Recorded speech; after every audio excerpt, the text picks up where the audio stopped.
Okay, but now, all right, let me see Notepad. Can you see my mouse? You can see the mouse. Great. I guess let's start with the turtle ring. Get the video playing. Are you going to be able to hear audio from the video? No. Great. What if I do that? Okay, yeah, you can hear that.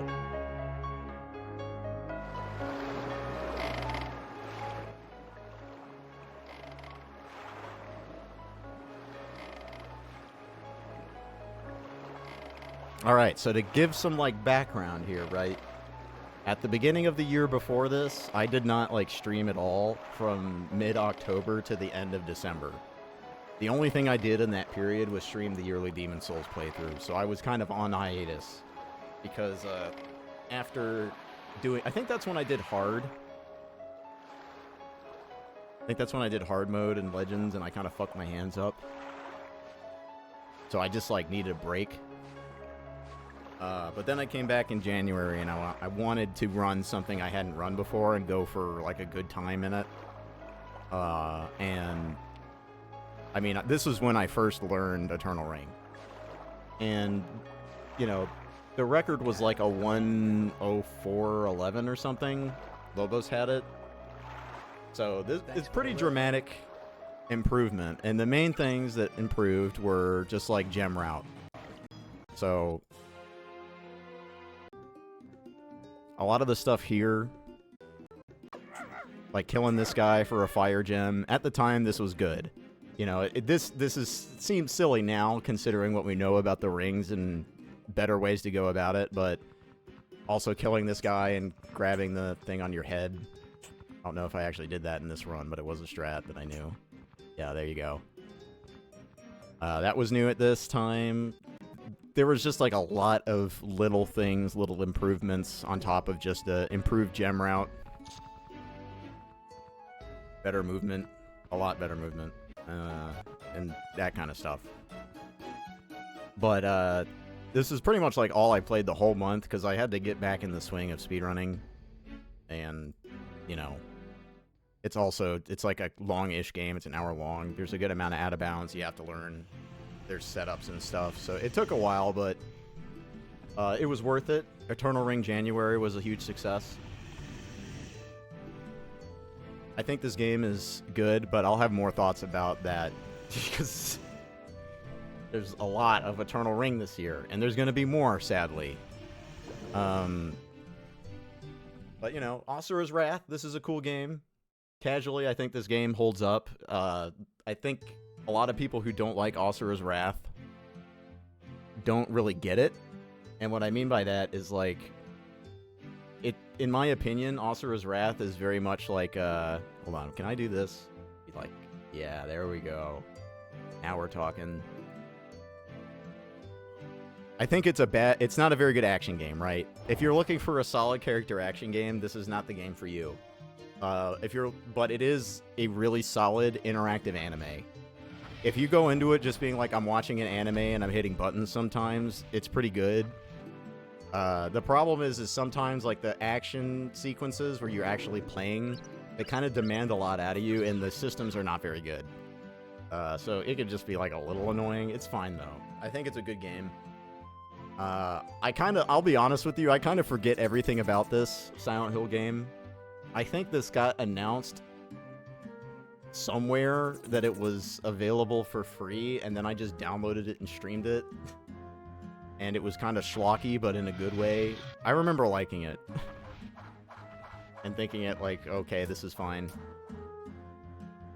But, El Shaddai here. We're in February now. El Shaddai. But since we're in February, let's switch games.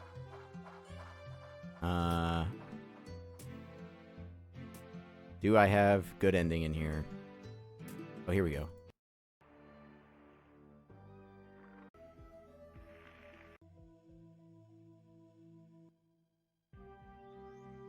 Okay. Yeah, I think you're right. I think it was a state of play. El Shaddai, this is like Asura's Wrath, but with, you know, the books of Enoch, the Gnostic Gospels. It's really good.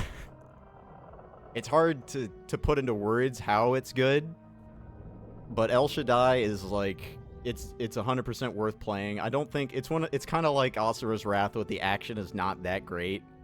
It's serviceable, but what they're giving you is really good. You know, the action sequences that they show you, you know, cinematically it's amazing. I really like the narrative. The character designs are really interesting. You know, maybe the angels I'm not like the most happy with. Like when they have the weird kaiju suits stuff, like it's okay, but El Shaddai is very fun. And it's on PC, and the PC version works pretty well, so that's nice. It's likable. If I were to say, like, would I rather play Asura's Wrath or El Shaddai, because they're kind of going for the same thing, I would probably say Asura's Wrath. But Asura's Wrath does not have a PC version, and if you play the console versions, getting all the DLC is a huge pain in the ass. So I'd probably recommend El Shaddai over Asura's Wrath for that reason. But now we're in King's Field 3 Good Ending. Good Ending, this was like a whole fucking thing. Basically, the moment that I was done with Eternal Ring, I started working on King's Field 3 Good Ending because I knew I wanted to run it. Because I knew about a strat that had not been implemented yet. And it's called Fairy Fossil Skip. I'll skip there real quick. No, this is the castle. So, Fairy Fossil Skip. This is also scary as fuck. I'm just gonna say, like right here, this whole setup here to get through this room fucking sucks in King's Field 1J, and it fucking sucks in King's Field 3. That whole room is really complicated. Like, the movement, how you take the hits, how you heal the hits, it's all very precise. And right there at 57, I almost died. You can get hit as you cross the bridge here and get blasted off. It's a whole fucking thing. But the main thing that I knew about was because I think Rye told me about Fairy Fossil Skip, and he showed me some videos of him doing it, because you don't necessarily have to do what I did to do this, but you need a lot more power, and it's a lot harder. So, basically this lightning spell, right? You get this lightning spell by using what's called the light glitch. You can spam the light spell, and once you get... Hold on, can I show my mouse? Yes. Okay, there we go. So here, this is the light level. You need 50 light, and light levels on level up are random. Sometimes you'll get a light level, sometimes you won't. So sometimes you get here, and you're at like 49 light, and your run is dead. And you have to grab a Verdite crystal to level up your magic to get it. But the main thing here is that, you know, Rye did this without pausing, and he would just go across and just heal once in the middle. But the problem is if to do that, you need a lot of power. You need a lot of power. The more power you have, the more defense you have, the more hits you can take. But to get that much power, it kind of becomes less useful, because you need to get more levels, you need to get more equipment, you know, you need to build a lot of power. But this game allows you to, you can buffer leaving the menu, and that gives you an opportunity to, as you release that buffer, pause again immediately, and then use a healing item.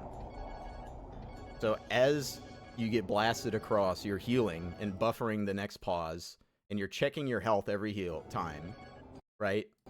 And you're waiting for the time that you pass and you don't take damage. There's a false one in the middle, but the second one, once you stop taking damage, you just let go and you get blasted across. Normally, to get the good ending in King's Field 3, right, you have to, I'm going to put this in just chatting. Actually, no, retro.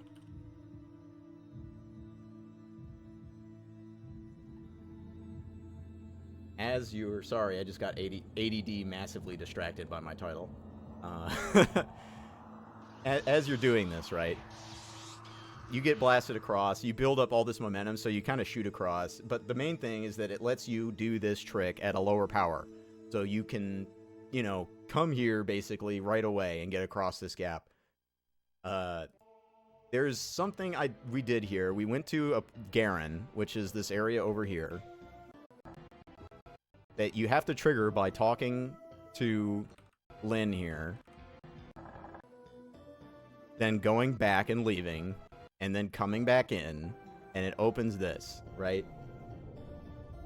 It's not fast, but it is fast. Because doing this, you know, you're not going through the path of death, which means no trap skip. But you are getting the Garen helm. And the Garen crown, it gives you like 10 power. So it not only does it like make it easier to do the fairy fossil skip, it also makes you do more damage to the final bosses. So we kind of decided, Ryan and I, that hey, it's probably just about as good to go into Garen as it is to do the trap skip. And then you also have less risk of dying in the skip and on the bosses. So we ended up doing this. Garen is really fucking hard though, so if we were making that decision again, I don't know if I would do this. Like this is me resetting the enemy aggro going to the back, so this guy resets and I can get past him. But this is also very complicated. This is like all enemy look city. Everywhere these enemies are looking is super important, because if you get a bad look, you lose. Then there's over here, these guys. You have to walk past these guys in a very specific way because they can hit you with their shockwave. And if you're running, you take more damage in this game. So if you're running and you eat a full shockwave, you die. Then you kill these lizards, you get the helm, or the Icarus crown, and that warps you here. So you skip going to the you know, the path of death. You just come right here. This run is brutal. This is a really difficult run. Not only because the bosses are hard, you basically have to use lookup strats on Meryl who's the boss right here. This guy, he aggro's on like a timer, a global timer, so if you see him aggro right as you open the door, you're kind of fucked and you're losing a bunch of time. But I can't imagine trying to fight this guy without lookup strats, because this room is so small. You'd be like having to space, so you can't slide around him like I am right now. But in this game, looking up and spamming triangle, right, it gives you like a very small arc, but it works if you're looking up. And I think I almost died here, if I remember right. I had to like pause heal through an attack or something because he did his light arrows, which if you don't have, if he's looking at you and there's not like you're not against him. Yeah, right here. This is probably... Oh. Maybe I'm thinking of a different run. No, this is when it's about to happen, I think. I'm getting a lot of really tight looks. Yeah, right here. So... this is like nightmare fuel for me, is seeing this attack. Because this is death. I pause in the middle of it and heal.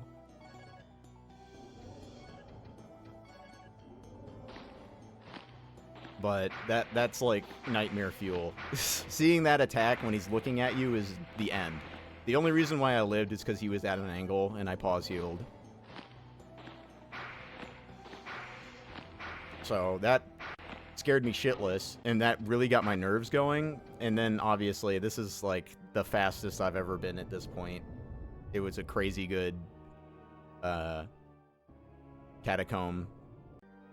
But then I'm just bleeding time. This music.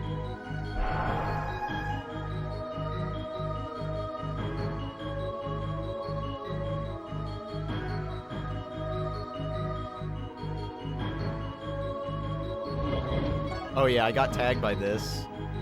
So I'm like emergency healing. And I didn't get slowed by it, at least.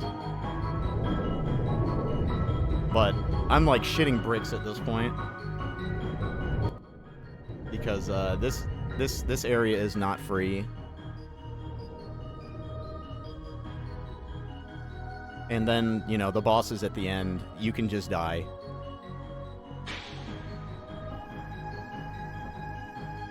I think I take right side here, just to be extra safe, yeah. You could tell I was feeling it.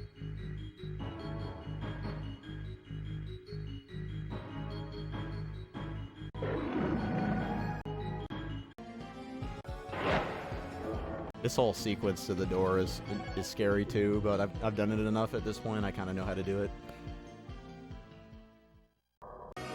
So Alfred here, for those in the know, this guy can just kill you before you can move as you enter his boss fight. So that makes this a pretty bad speed game in my eyes, because you can get all the way to the end of the game and just die.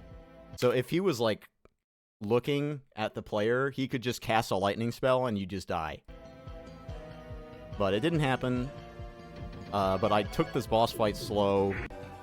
He also, Alfred's actions make it sometimes that you have to take it slow. And I kind of got that situation, but I also was just very shaky. You get to fight him with the Moonlight Sword, which is cool. Using lookup strats on Alfred are kind of scary, and that's what any percent does.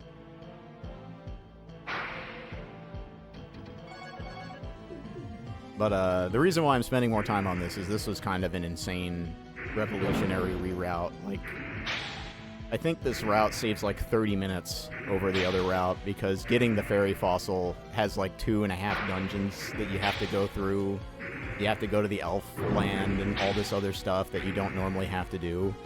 And with this, fairy fossil skip basically lets you do any percent with the light magic mash, and then you go and do the extra bosses, get the Moonlight Sword, and fight the 2 final bosses. It's like New Game Plus, or New Game with bonus features, you know? It's any percent plus with this route. Aside from the light mash. The light mash sucks. You're just mashing the start button for like 20 minutes. And I wish I was kidding, but look at this. And this goes on. This goes on and on.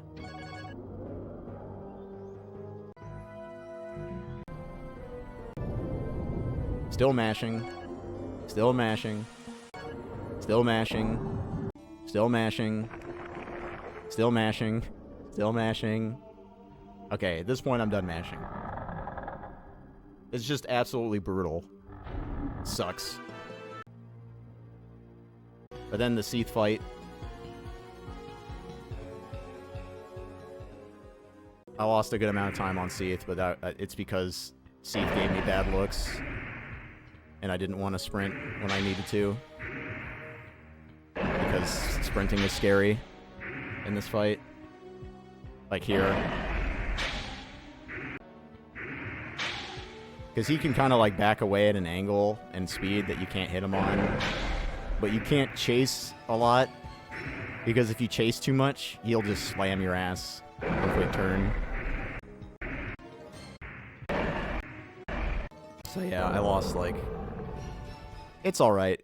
This is a pretty good run, honestly. Like, there's a reason why I was happy with this time.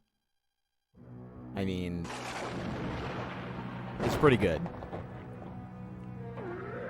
I think it's beatable, and I don't know if anybody will ever try, because the light mash is so cancerous. But, this was quite the journey.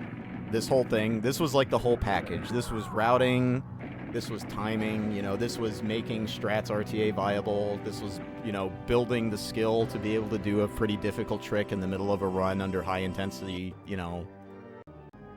Fairy Fossil Skip is not free. It's kind of difficult, and the one main thing with Fairy Fossil Skip that's really scary happened in this run. And I did this probably 2,000 times in practice. I would go to this spot on the ground. I'll try to show you.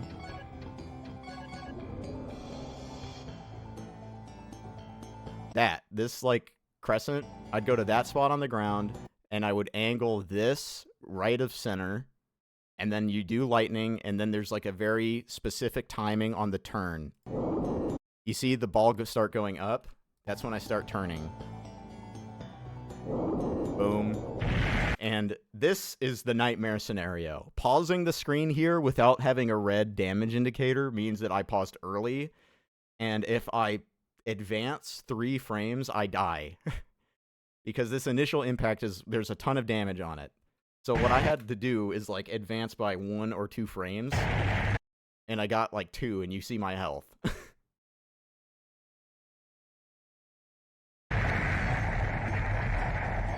Super fucking scary. And if I miss any of these advances, I can die too. Just like a really crazy run. This run is awesome. Good Ending is a great run. If it weren't for the light mash, I would recommend it to a lot of people, but the light mash just kind of kills it for most people. Because mashing the button for hours is just like not fun, and we're not going to allow turbo. So hard to get into, but fun to see. It is a little ugly though, like constantly pausing to use the moonstones. Kingsfield 3 is a fun game. I just don't like Alfred, and I don't like the light mash. Alright, Dragon's Dogma 2. I'm going to just let this keep playing in the background while I talk about Dragon's Dogma 2. I'm not going to make this too long of a conversation because I don't think Dragon's Dogma 2 is very worth it.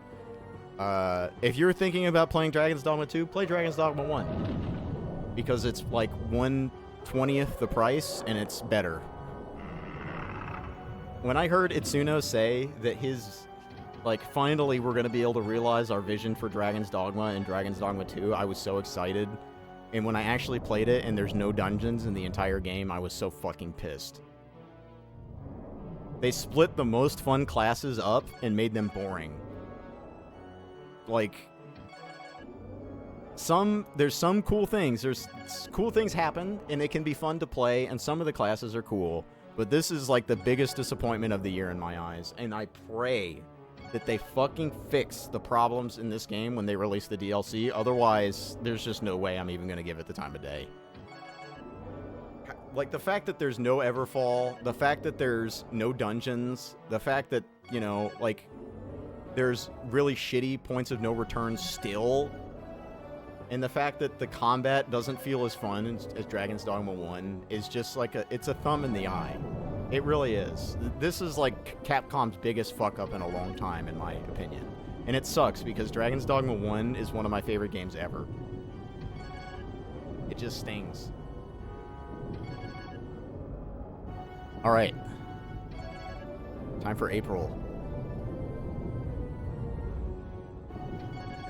Alright, Echo Knight. For those who do not know, this is a From Software walking simulator, aka adventure game. This game is, if you've never played Echo Knight and you like that kind of thing, this Echo Knight is really, really good. Oh, did I skip Shadow Tower? My bad. I'll go back to Shadow Tower. Do I have that Shadow Tower run still?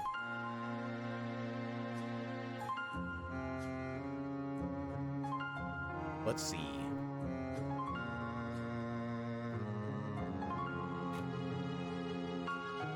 Shadow Tower. 41.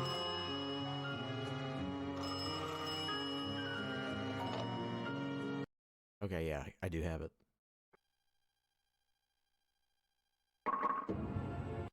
You're totally right. I skipped over Shadow Tower. I didn't even notice. Okay, so I think this was when Second Place and I were working on this game before we found the bow manip. So this is like when we were trying to figure out if 1 bow or 2 bow was going to be the future of this game, and we decided on 1 bow for the most part. This is the game that I've run for the second longest period of time. I've run this game since like 2015, I think. Maybe late 2014. There's been some pretty massive time saves found with this game over the years. I was the first person to get sub-hour in 2015, I want to say. This game, there's no real tricks. It's almost... there's one glitch, and it's the ring glitch, and it's what allows us to get nuclear damage from the, the bows. But aside from that, you play this game perfectly straight on, you know. There's no crazy anything. It's just the reason why this game is interesting is how open it is to allowing you to just go wherever you want. You might think that's weird because the structure is somewhat linear, right? But each floor, there's branching paths, and you can fall down the towers in multiple locations to the lower floor. So, in the speedrun, right, you can go all the way to the bottom and fight Necron first. And I think that's really cool. I've always liked that. Because when I played this casually, this game whooped my ass. And seeing, like, Sizek back in the day go all the way down and just grab the Shadow Tiger immediately.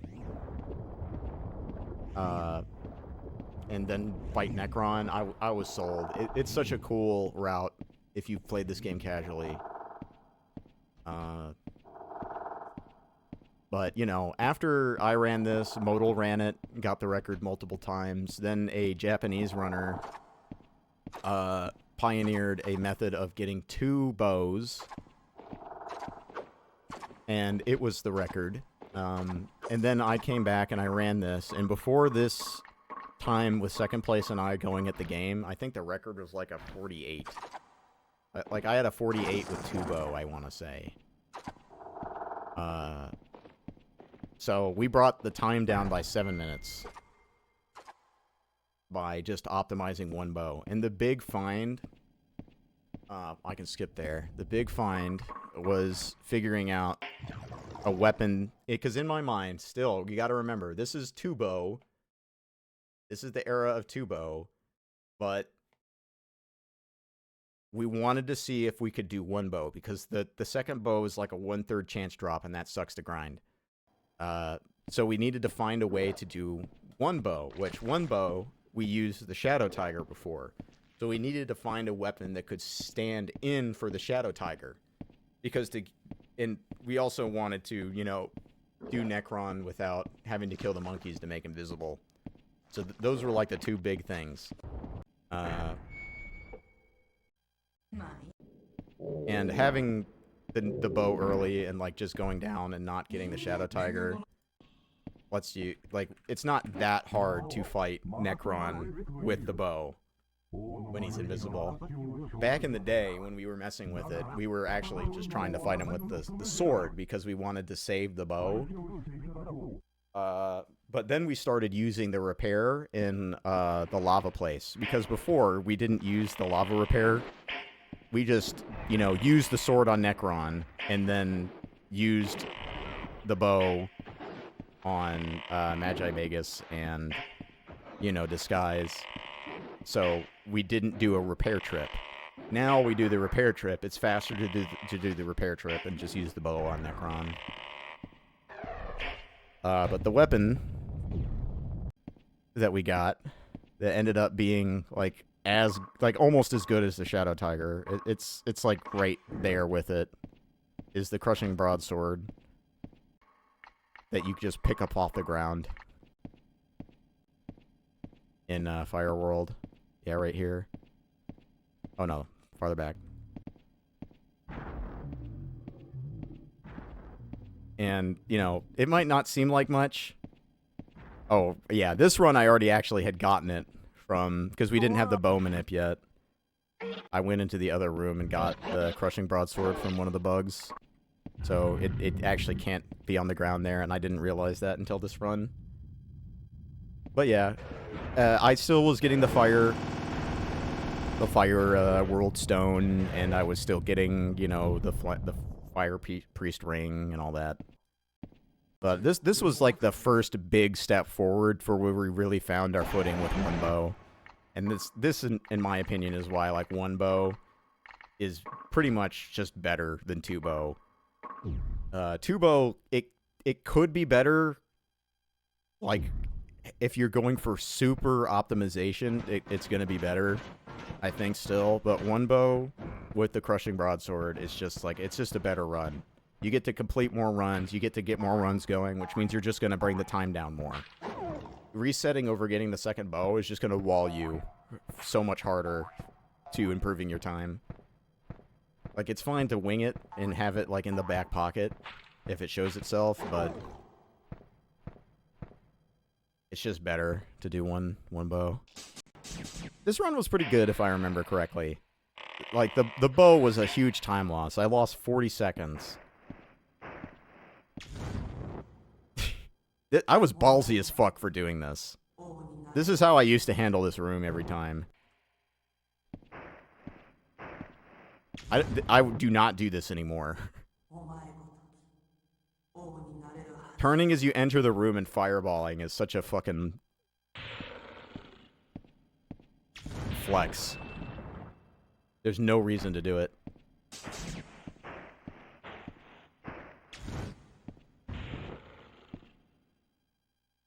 At the time, we were still killing this guy because we wanted something. I don't remember. Maybe I think at the time I thought that he would hit me if I tried to leave. But I think Minnie started going around him, and I was like, oh, I didn't even know that. So then we stopped killing that guy. Kishimi, one bow. This is also before we started doing the really fucked up strats and illusion, if I remember right. Ever since Second came up with this fucking bullshit strat on the third illusionist, this game has sucked.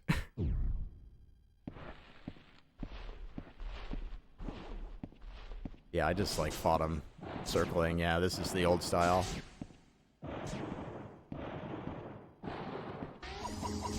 Granted, this is not easy either. This is still hard.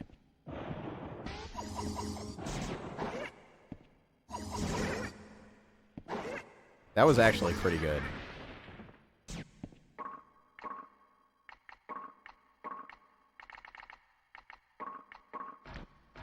I didn't get the second illusionist ring. You could tell from that menu.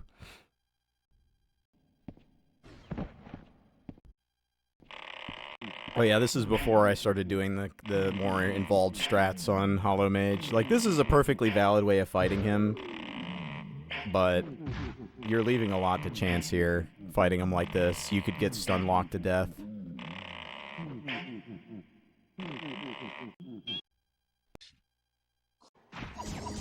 Did I have... Okay, yeah, I had the broadsword. That's right. Oh, no, I did have the illusion ring. I must have put it on right as I got it.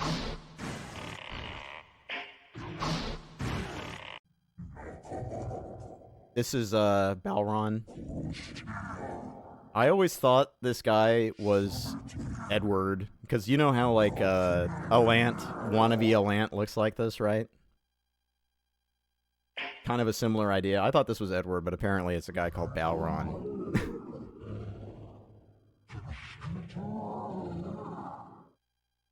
So I always called this guy Edward, but I think this is when I started just saying the title was End. Yeah, hold on, let me move this out of the splits. There, you can see it says End. Okay, I think that covers Shadow Tower for that instance of it. Okay, Echo Knight. Oh, I had to sword him. I got unlucky on Dust.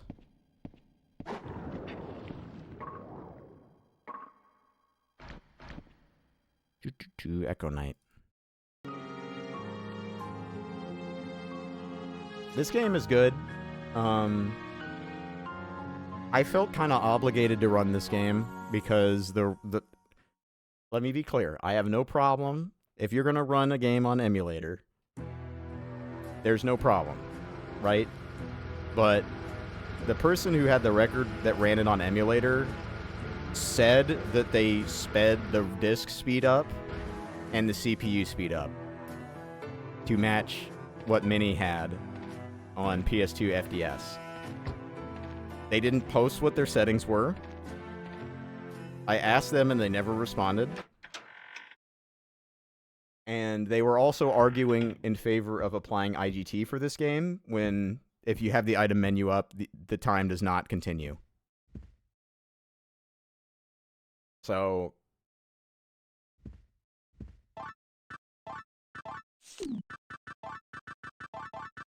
Like, I don't think there's anything wrong. Like, if people are cool with setting settings to make it match a PS2, the problem is like, which PS2 do you make it match, right? And if you are going to do something like that, you really should say what settings you used, you know? Because if I wanted to compete with it on a level playing field, right?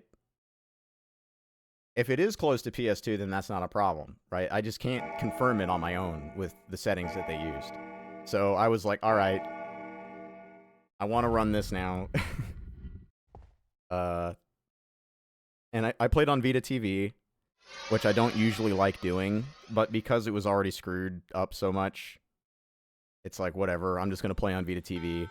And the Vita TV version has the benefit of the audio working. A side effect of using FDS on this game on PS2 is that it breaks the audio, and the runner that was on emulator with the sped up CPU speed and read speed, the audio was a complete mess.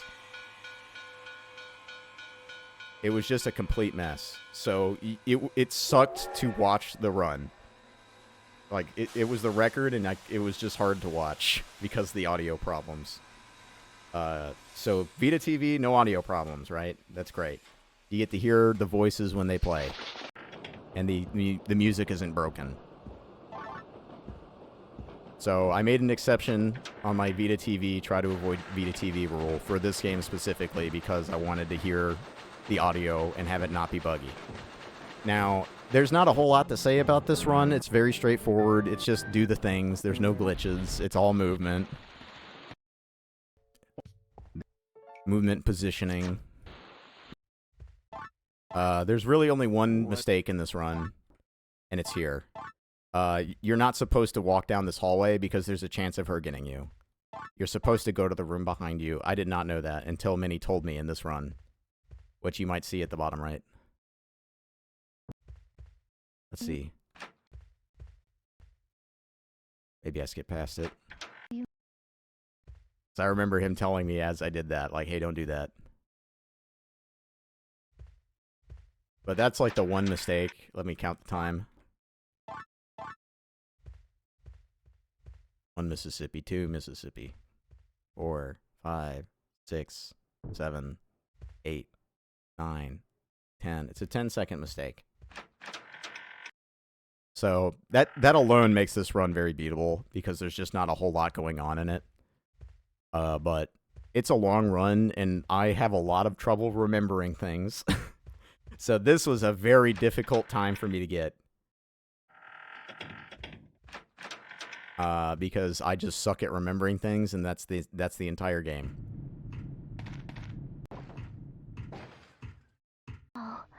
There is some cool stuff in this, like some movement stuff that's pretty cool. Like right here, I get this film reel as the game loads in because I turn while the screen is fading in. That, you see? That is some cool ass tech. That's the kind of shit that gets me excited.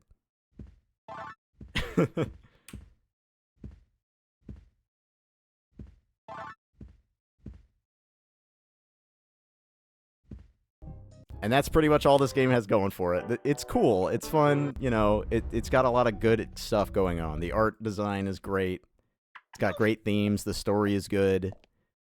But, you know, it's just an easygoing speed game. There is one thing I think I implemented in this. On the stairs in the church. I'm trying to find that.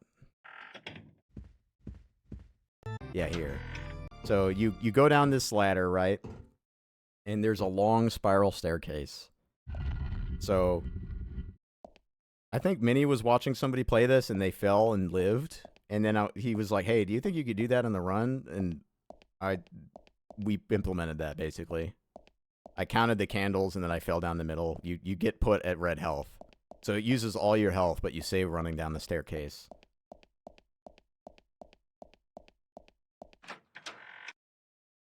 Pretty scary, but it saves time.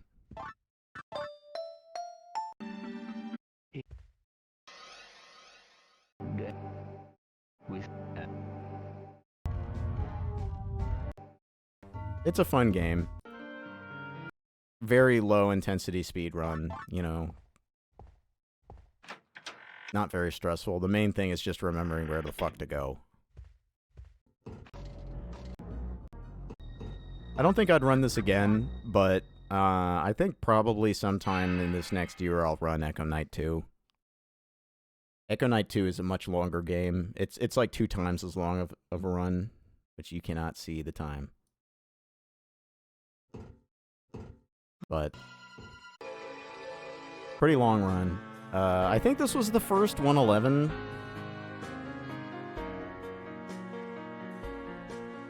Maybe I'm wrong about that. Oh yeah, this was fucked up. I didn't get the Genios. The Genius is what you're supposed to get on the Japanese version. Or Genius. It's just, I don't know why. This was like the first run that I got Superior, which is, I think, is an inferior rank to Genius.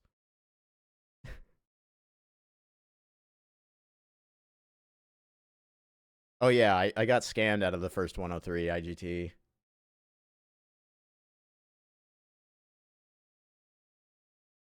Okay, Echo Knight Beyond.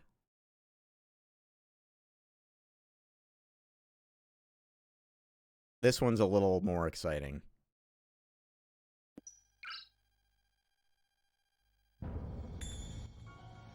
This game, Mini had the record, I think, on the 50 hertz version, and I think a Brazilian runner had the 60 hertz record on emulator. And we're just going to look at the 50 hertz because the 50 hertz version is faster. But the 60 hertz version, it's faster to run on the Japanese version, but I wanted to run on English, and I got a pretty good time on English that, you know, is good. But if you want to run Echo Knight Beyond, get the PAL version because it's faster. The game logic is sped up. So you just move faster. It's the same game, it's just faster, basically.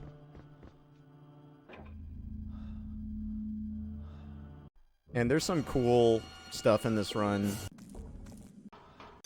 But it's very similar to Echo Knight 1 in that it's basically just a walking simulator. So it's all about movement and positioning. But if you wanted to run 60 hertz, I would like, you can run in English, but there's some times where you're waiting for text scroll. That's just going to be faster with Japanese characters.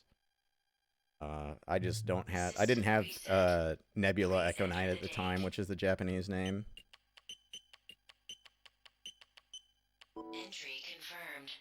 Entry confirmed. But there was like one decent change I implemented, and it's just like what you do on the lunar surface. It's not really that big of a difference, honestly. Basically, I just scripted the whole thing out. Where is the moon?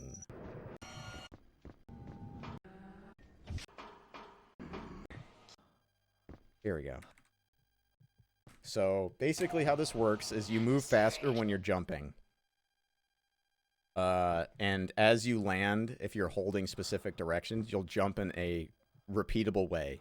So basically, I just mapped out this entire path and all the lunar paths to, like, counting the jumps and changing the inputs on the jumps. So, like, yeah, here, switch left, jumps left.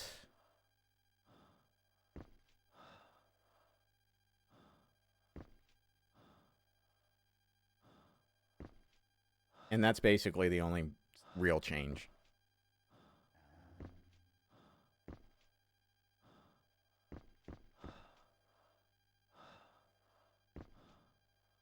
There's a gap here that you can't see that I'm jumping over. I guess you can kind of see it.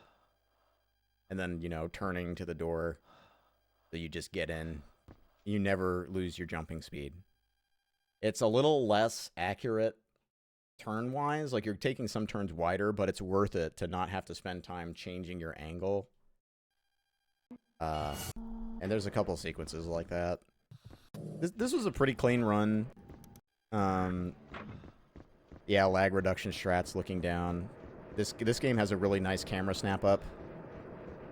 Like that, yeah. It's kind of got the Eternal Ring camera snap up. That's always nice in these games. Well, yeah, no, pretty simple game. It's fun. You get to do my favorite ending as well, which is the one where Richard kills himself.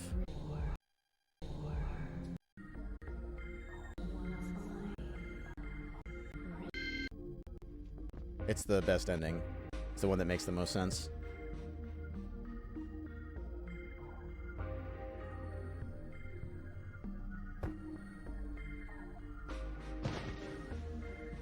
Great music too. Just a very beautiful adventure game.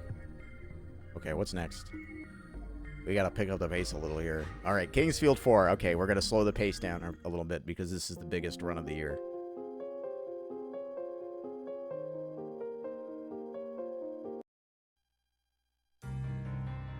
Kingsfield 4. Man, I don't even know where to start with this fucking game.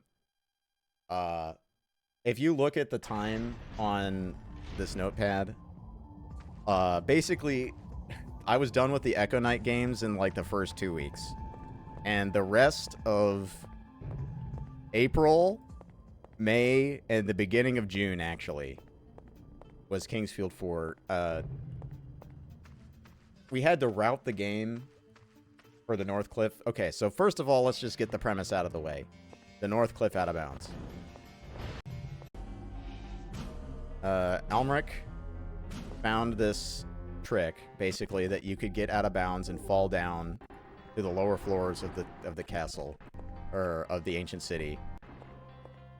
But it requires riding an enemy, repositioning on a corpse, and then riding the enemy again upstairs, and then jumping out of bounds and getting a frame-perfect heal.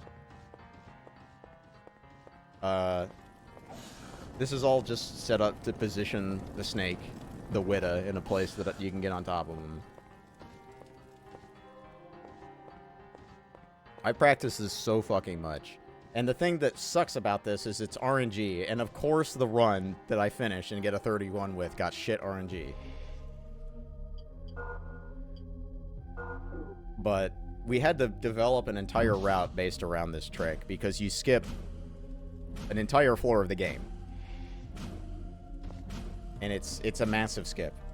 So you basically get to about halfway through the game, like you pass the halfway mark 10 minutes in, basically. So you are very underleveled, you are very undergeared, and we had to figure out a way to make that work. So we had to get to a merchant. We had to find out which merchant is the best to buy from. You know, we had to figure out way too much. Way too much. This took a very long time for Ryan and I to talk through. And basically any misstep during any of this, the Witta just kills you. If you fall off, the run's over. Him jumping back when you're punching him is RNG. So sometimes he just stands there for like a minute, and you just lose a minute. So it just kind of sucks, that side of things, but you're saving so much time doing this, and it's not that bad. Like, the stuff that you're skipping by doing this, the Fire Djinn fight, it's worth it. Like, this is hard, but any percent of Kingsfield 4 without this is just as hard or harder. So, this is probably any percent from now on. Like, I don't think anybody would run this without doing this, just because of Fire Djinn. So here's some cool tech. I'm pause buffering here. This game does not have frame advance pause buffering. If you pause buffer, the fastest that you can pause again is 2 frames. So initially, we were going for a frame perfect pause, and I was getting it every now and then. You know, pretty often. It's a 30 FPS game. Frame perfect input is not that hard. I was getting it like half the time. But what we found out is that, you know, if you use the crystal, the magic crystal, it skips a frame and then uses the magic crystal, and that gives you the status that's like, hey, you're not falling for that frame. So what we started doing was advancing by 2 frames, recognizing the frame you pause on, and either healing or using the crystal. So here, it's like, this is a crystal frame. I used the crystal. If it was 1 frame later, I would have healed. This is also extremely dangerous, because these bugs, if they are in the way, and, like, they will kill you in 1 hit. Basically, assume anything in this run is killing you in 1 hit. And I lost 10 seconds here, and I could have saved 27. Could have saved 27 seconds, man. So I lost 35 seconds doing this. To the Witta. Just RNG. What's up, Admiral? We're doing the yearly review. I'm reviewing things from the year. That was a good Witta. This Witta, he can just, like, hang around here, but you really want him to just run off. So that was lucky.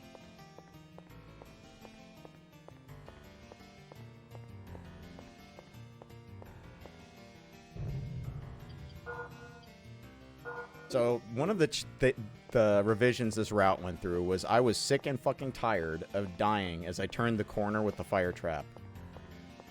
I was getting sick of it.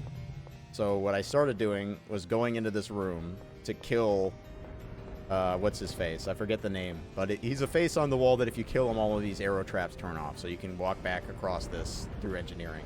This is nightmare fuel. Seeing this positioning with this guy near the door, these guys throw their fists, so they have really far range. So having a guy within fist range of the door means that you could very easily die. So here I'm like, I don't have any idea what to do. I'm going to bait this guy. I'm going to go to the door and like try to kill that guy as late as possible. And it ended up working. It was slow, you know. You lose time doing things like that, but that's what you just have to do in Kingsfield 4. You get a bad enemy look, you have to play it. Unless you're willing to reset for 5 months like Corrado. But yeah, here's like 60 seconds of me slapping a face.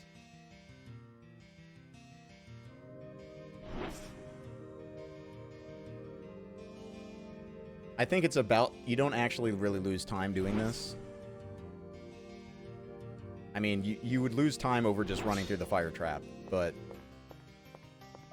if you don't do this, you have to go past those guys that throw their hands 3 times instead of just 2. Actually, I think it's 4 times. So there's more walking if you don't do this, but this has time just at the face, right? This was also slow, but you could tell I was just happy to be here at this point. I got this run at the end of like a 7-hour stream. And I was streaming this game every day for like 2 months. This is another thing. We get the power wrist. You don't really need the power wrist, but the power wrist helps shorten the amount of time you're in the Dark Succubus fight. And, like, at this point, I was so tired of the Dark fucking Succubus. I'll be real with you. This run is not that bad, aside the Dark Succubus. The Dark Succubus is a huge, huge skill check. This is just a very complicated run. There's a lot of very small things that just lose you everything. This is the merchant we decided on. This is Jamark. Get the money you need by selling the Clarity Bracelet, and then you get to actually look kind of cool in this run, which I appreciate. Look at that. Pretty cool looking dude. But yeah, then you leave and you go to the Witta Palace. This guy is RNG. You really want him to just walk off, but he didn't. He turned. So I had to bait him. This loses time. 1, 2, 3, 4, 5, 6, 7, 8, 9. I lost about 9 seconds there. But there's just nothing you can do about it in Kingsfield 4. Like I said, the only option you have is reset until you get every good enemy look. And I was done with this game at this point. I really wanted to move on. I was getting like mentally fatigued with this game because it's really, really hard.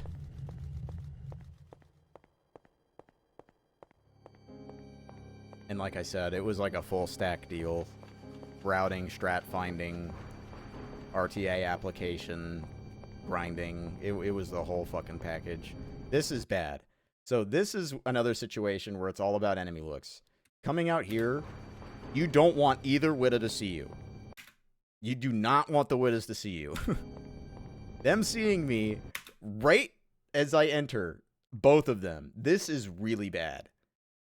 Like, you can deal with one of them seeing you and coming at you, but if both of them see you, have to back up. And this guy stabbed and didn't turn away. And then this guy's coming at me, but I at least used the sconce. So, I mean, that's a bad enemy look. I probably could have gone after the first forward triple stab, but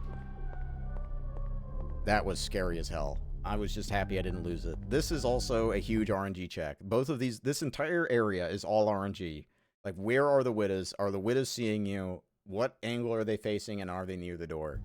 So this guy sees me. I have to go over to the right immediately. And I'm trying to get them stuck on these other pillars as I go across. And I open the door, but I try to stay behind the pillar as much as I can. This is fine. This is almost always how this room goes. You bait them, and then you go around the pillar, and you try to get them stuck on the pillars as you open the door. The Wittas chased me, which can be scary, but they gave up. Just a nightmare stage. This part is really scary too, but there's a strat change here that allowed us to only have one Wittaconda out at a time. You just stick to the right side, and only one comes out, so you don't have to worry about doing the pattern to dodge both of their poison breath. You just deal with the one. I think, yeah, I still got poison, so 420 vision. You kill that guy, this other one comes out, you shoot him to death. Yada, yada, yada. But you can see, I bled like 12 seconds there, and I forget how much time I could have saved. Okay, so I bled like 12 just at the Witta RNG. This is just movement. This is all movement. There is a little enemy look action here.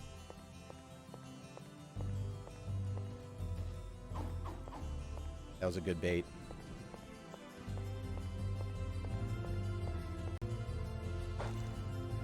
Shoot an arrow up there, you get an egg.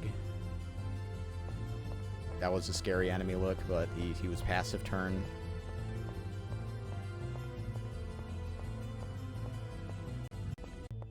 Understanding enemy behavior is a huge part of this run, and that is something that I had a lot of trouble getting into my head until Rai basically outright told me you need to spend more time around enemies.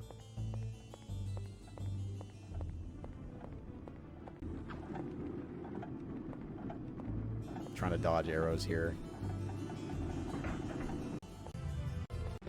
But at this point, once you get here, you're getting to see the Dark Succubus. This is when your heart is pounding. Like, every little thing that's off, you're like in panic mode. Because this is where it fucking starts. Right? You feel the pressure building.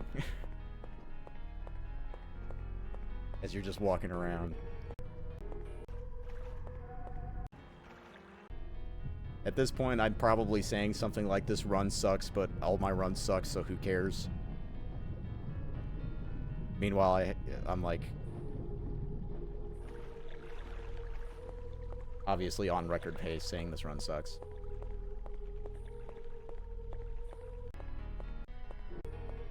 This part is pretty scary. You have to move very specifically through this poison. Because there's like enemies that'll pop up, and I learned that lesson the hard way. You have to really stick to the right side here, or else that guy kills you. Very specific pathing.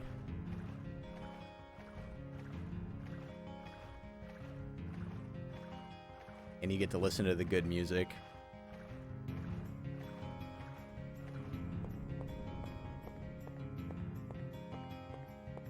At this point, I'm like shitting bricks, I bet. Okay, and this is another weird thing. Like, I think I messed this menu up, if I remember right, because I was freaking out. Yeah, I put the mask on when I wanted to take it off, and that messed up the second part of the menu. This is like a flashbang of red. I forgot how bad it is with brightness up. But yeah, I'm doing this menu. Yeah, I put like the shield on, took it off, and I was like, I'm pooping my pantaloons at this point.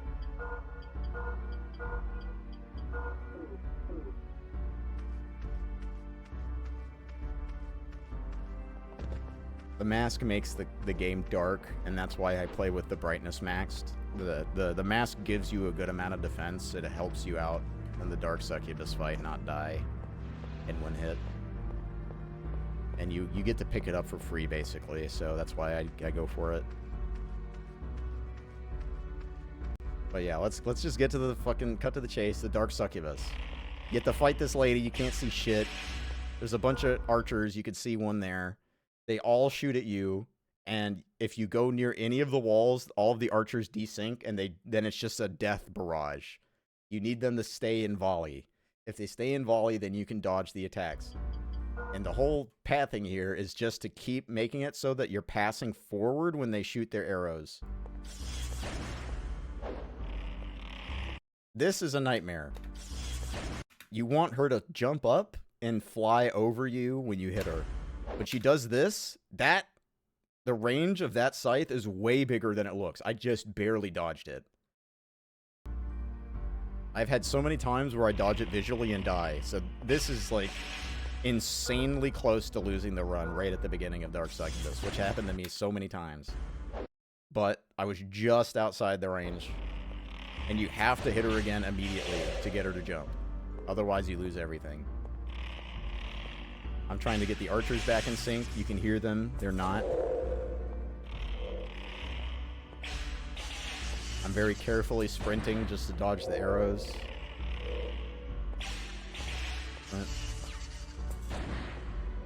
And you try to keep her locked into this pattern of jumping. But she will get out of it, and there's nothing you can do. The best Dark Succubus fights are the ones where she never jumps out of it. He just keeps doing this pattern over and over. But obviously it's already a little off because she didn't jump the first time. Now the archers are synced. It's a little safer.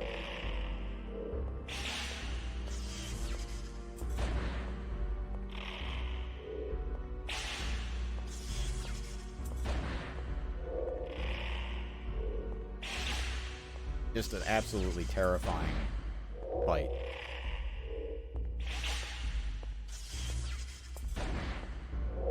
Without a doubt, this is like the hardest boss fight in any run I've done. And this sucks. At the time, I was using a capture card that I had no problems with, but my computer died. And this capture card was in that computer, and it must have been damaged somehow. It just could not handle taking 1440p, which was coming out of my retro tank. It would just have these random cuts. And this game has really bad interlacing. So sometimes when it loses the signal on pause. So you see, like, you'll see a frame of the pause. And then it blacks out. But I have input display. So you see me go into the item menu. And then I'm in the item menu. So it's like... This would be like an impossible splice if it was a splice. So...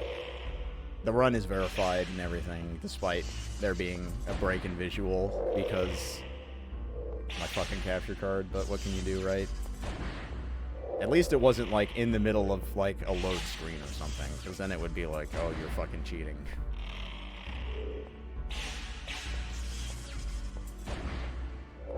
But I'm glad I switched capture cards and that doesn't happen anymore. At this point, I think I literally yelled, yes. I was like, yes!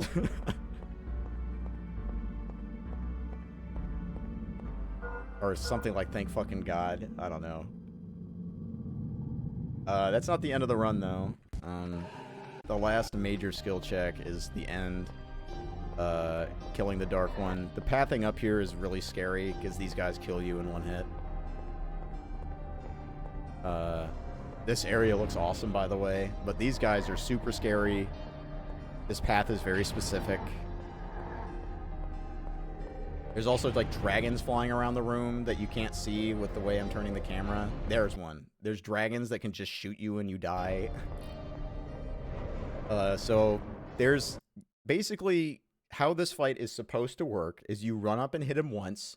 He pushes you off the side and you fall down into a pit full of enemies. And they will most likely kill you. You can get, and I did this for a while, there's a pair of boots in the Witta Castle off to the side that makes it so you don't take stun from falling damage. And if you fall and that happens and you have those boots, you can continue the run, most likely. If you do not have those boots, if you miss the quick kill on the dark one, your run is going to die because those enemies in the pit down there are going to kill you. So Rai, the god that he is, just did it. He didn't have like a visual cue or anything. He just had a sense for what his angle and timing needed to be. I needed a setup because I'm not a god gamer. I'm an idiot. So I came up with this setup. You kind of like get this line here into the corner, like to the left of the corner like this. And then you press R1 and cross to attack. Like, you see R1 and square to attack. And it is very specific. Like, I paused here. Look how barely I am on the ground. And this is extremely nerve-wracking. I had lost a run to this. I don't think earlier in that day, but maybe the day or so before. And I almost died doing this. You'll see, the dragon hit me as I did it. Oh. Yeah, you see how low I went?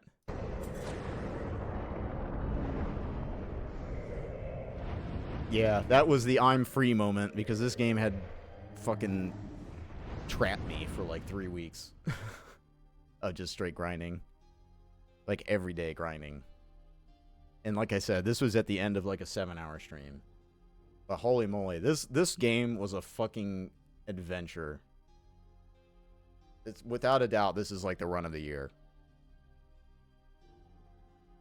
Okay, next. Fugitive Hunter. Fugitive Hunter. What do I say about this game? You play. It's like an insane. It's a video game for insane people. You hunt like the 10 most wanted FBI list, and it ends with you playing a fighting game against Osama bin Laden.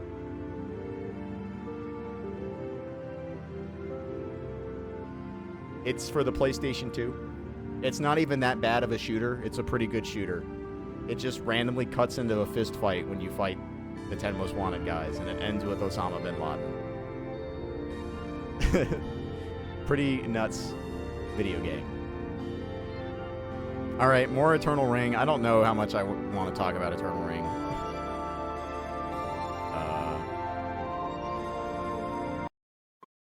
This is when Second Place and I were running this. And Second Place found a bunch of time saves, and I came out of retirement to get a 101 or something. Doing it before night. You bet I will. I forget. Oh yeah, this is when we started doing the rat stuff, and I got fucked on it. We're like, oh yeah, we could kill these rats and get all these gems. And then I just got no fucking win gems out of it. It's just like so stupid.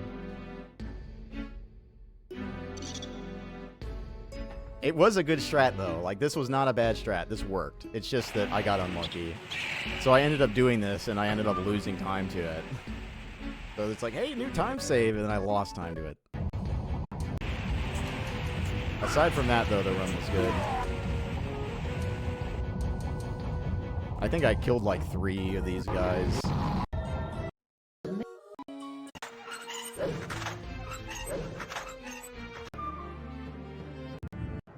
We're going to talk about Eternal Ring again, so I don't really feel the need to talk about this much more. But so what? I think this is also when I started doing like different strats on the boss or something. I don't really care. Okay, next. Blood Will Tell. Also known as Dororo. Dororo is awesome. This game is pretty cool. I hate the final boss. If you're looking to get into Dororo, the game is actually an amazing way to do it. It tells the whole story really well. And it makes a little changes here or there, but they're like, it's good. Dororo is like a manga series in anime, but the game is by Sega, and it is really quite good. If you're looking for like a PS2 action game with some soul, Blood Will Tell is awesome. Eternal Realm, I think I actually have a video of that. I want to show Eternal Realm, the video, so people, because I talk about Kaizo 64 ROM hacks sometimes.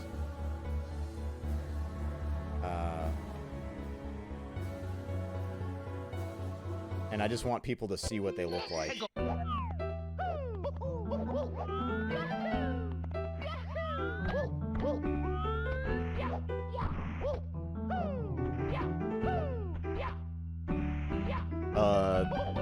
This is what's considered like a light Kaizo hack.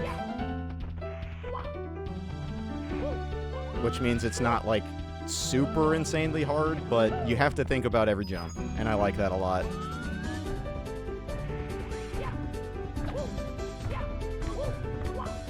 Just a lot of really cool looking jumps.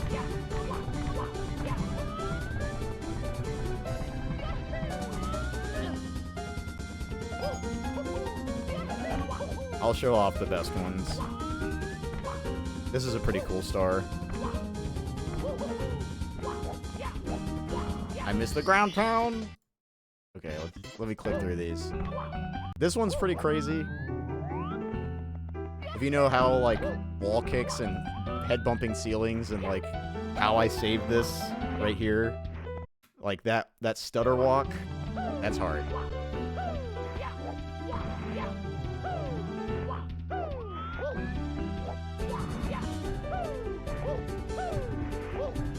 I want to play another Kaizo hack sometime soon, but it's not really the kind of thing I want to stream. But these games are really, really fun. This one is super sick. Like, this is the kind of stuff that's like you love to see. Ass slide marathon.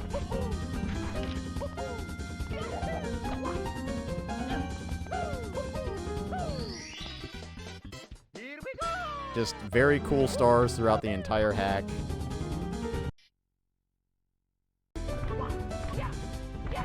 I'm trying to find another cool one. Oh, this one's pretty cool. Hold on.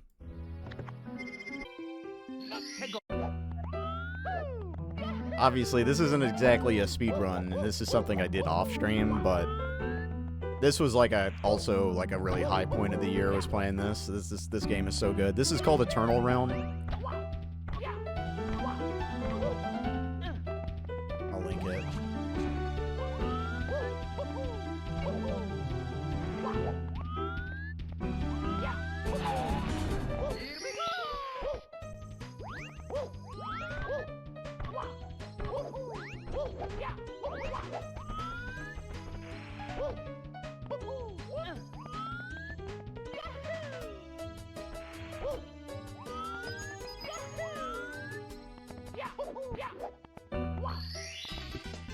Alright.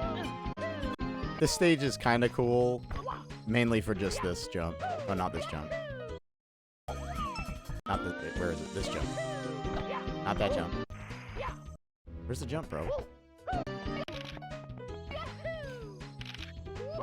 Oh, here it is. This jump.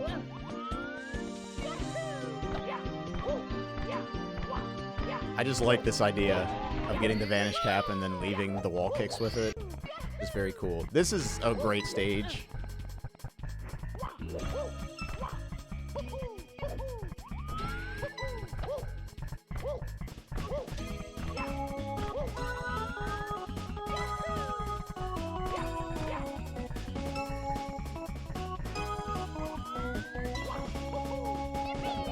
Hold on, I'll just pick the best stars for each stage. How about that?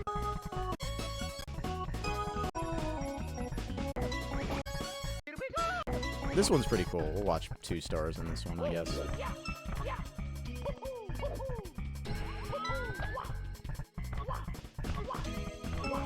Do I really not have Cat Town?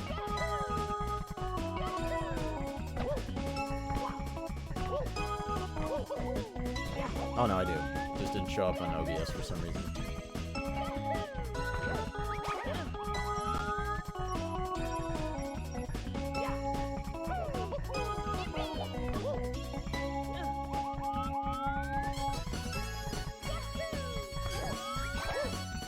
Yeah, this is a jam for real.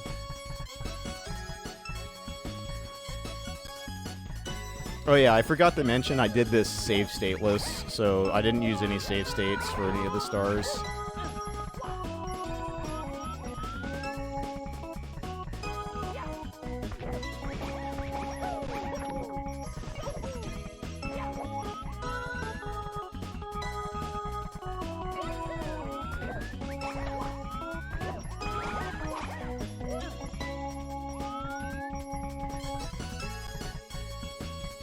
This was actually kind of a hard triple jump here. That's why I'm taking so much time, and I'm trying to get a speed kick without a speed boost, or a kick without without the boost. Because you can get a speed boost out of a kick, and that's why a lot of the times you'll see them runners do a buffer kick. I needed the buffer kick without the speed boost, and I needed to get the input right after really fast. This isn't the good one. This isn't the good one. This is the good one, I think. No, there's more stars. This is it.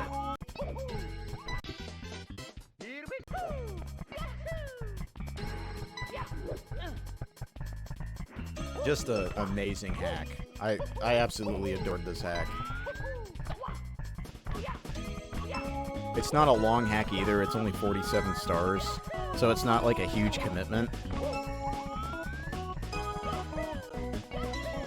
This star is amazing. I love this star. I love wall kick stars like this, where it's just all wall kicks.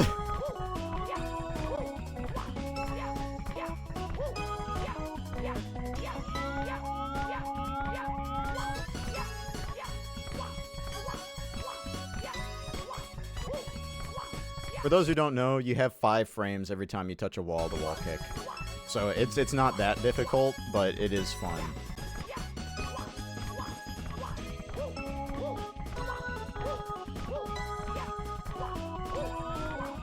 This is hard. Doing this, I played this on OEM and 64 controller. Doing this and changing the camera is hard, at least for me.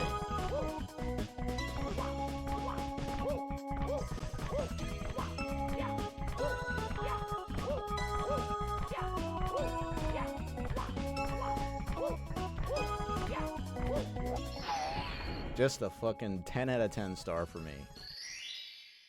I had so much fun doing this.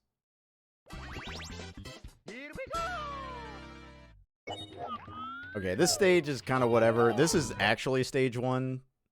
The last 2 stages were 4 and 2, so this is like supposed to be the first stage, so it's kind of easy. I'm trying to think if there is a fun star in this to show.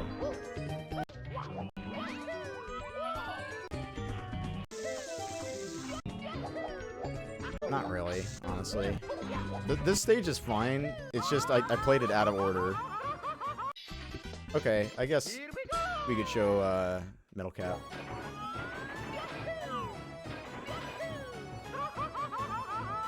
Lava bounce the stage.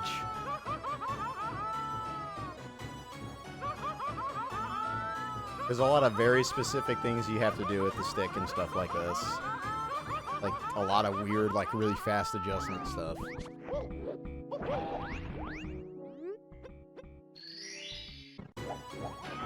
So that was just to get the metal cap. I must have died after I got the metal cap, so because I did it save stateless playthrough, I had to reset, like, you have to go back. You can't just continue from the cap switch.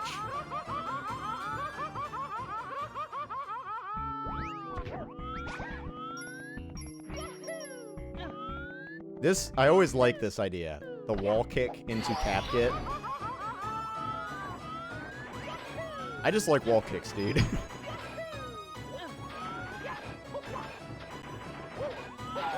Man, I was schmoovin', bro.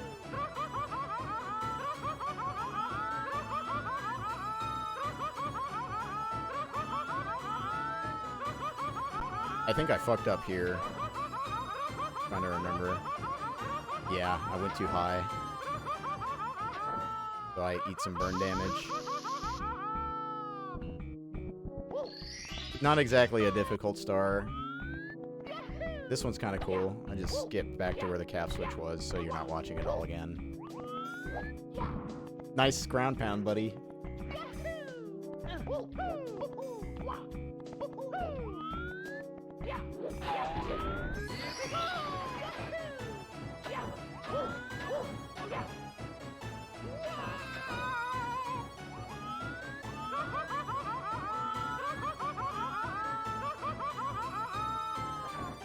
Okay, what stage is next?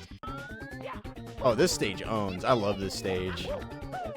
This opening is so sick. I love this. So fucking cool. I think this is...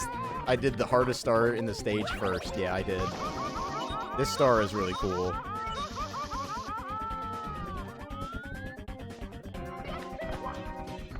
This is when you're going to start seeing Kaizo tech. Like, this is what you generally see in Kaizo hacks, is shit like this.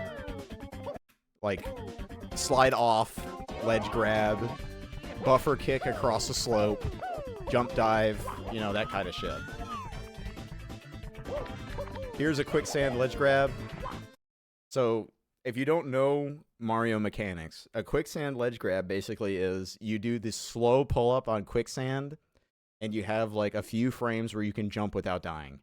If you do the fast get up, you have 1 frame. So, slow get up, jump, no death.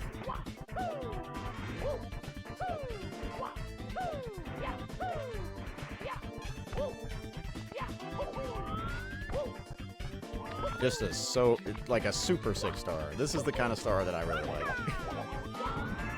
Just a lot of cool tech on slopes, wall kicks, delayed inputs. At this, I remember here I was shitting bricks. I was like, I am not going to lose this star on the final jump. I'm going to take it super easy and go for a buffer kick triple.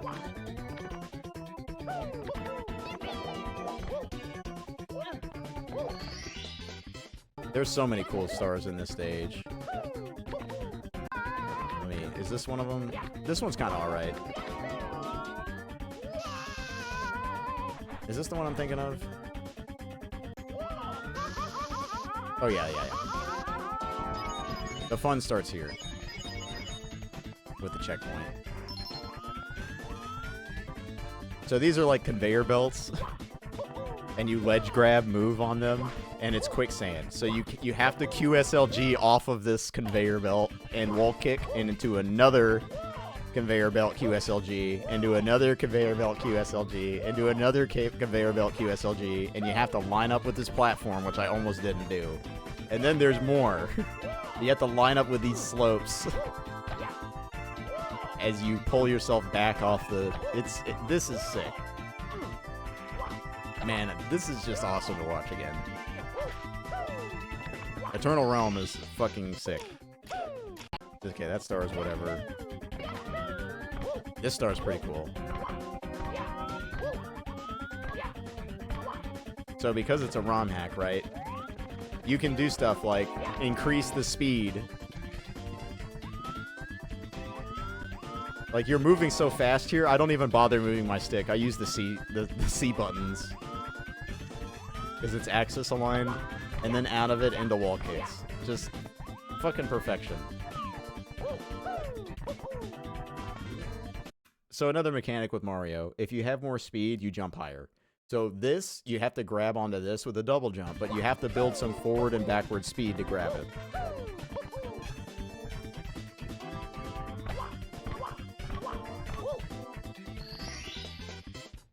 There's a lot of little things like that. If you don't know how Mario works playing a Kaizo hack, you're going to have a really bad time. But if you do know how it works, it's going to be really fun.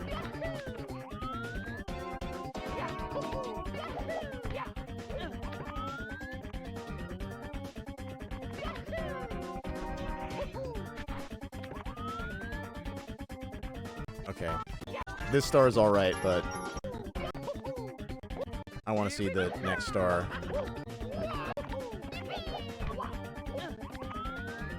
I think this is the one I'm thinking of. Yeah, it is. This hack has a lot of little things like this, where it's like, hey, here's a cool little side area where you do something that's kind of outside the stage, but still cool. And this is one of them. This is like orgasmic movement.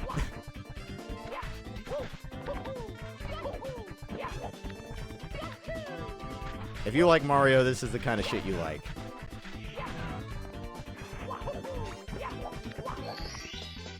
It probably didn't look like much, but that was very complicated.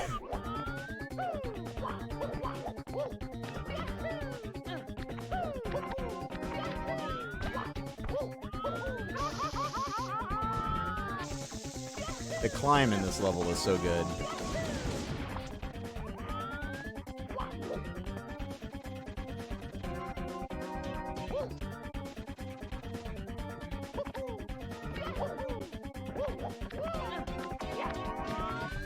This is a pretty basic star.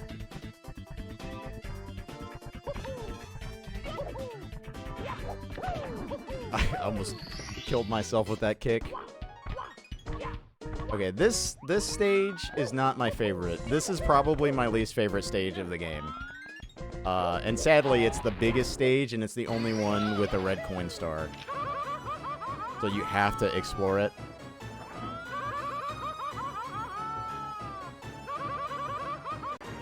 It's just kind of big, and you spend a lot of time running around.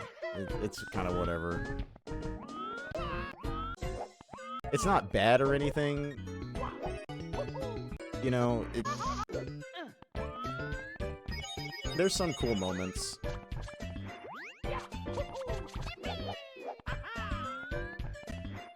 I don't remember having a whole lot of trouble here. Let me just get to the red coin star, because that's, like, going to show all the level. Oh, wait, no. This star is pretty cool. I'll give you the whole star. This is a shell star. This is a very easy shell star. There are some really wild shell stars out there.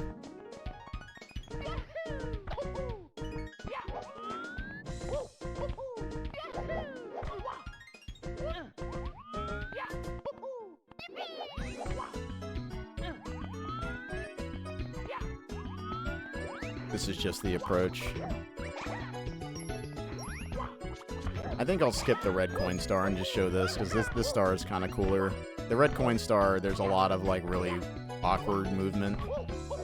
And that's probably just because the route that I followed wasn't the best for the red coin star, but it worked.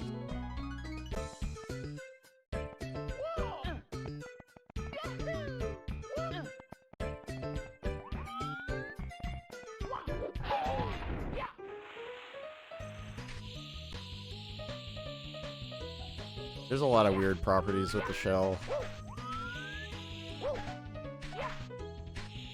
Okay, we're gonna have to start speeding this up because we're taking way too long to get through this shit. Okay, let's just skip to the cool stuff.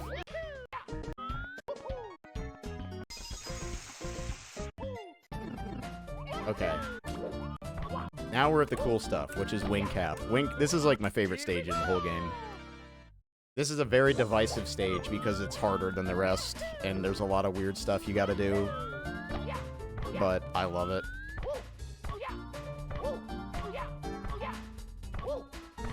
These are strained wall kicks. You'll see, like, they're skewed. You have to move Mario side to side as you're doing these wall kicks. That's why you see, like, the really weird analog stick movements, is because I'm straining him. Left and right. Same here. More straining.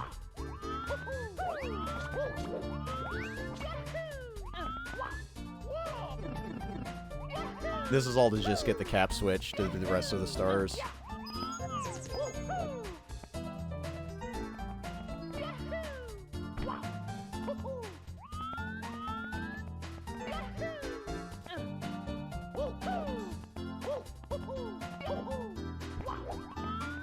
Just a lesson, kids. If you're gonna triple jump dive, try to do it a little after, instant triple jump dive. I forget exactly how you get the most distance. I think it's like it's just like a few frames after you get the third jump.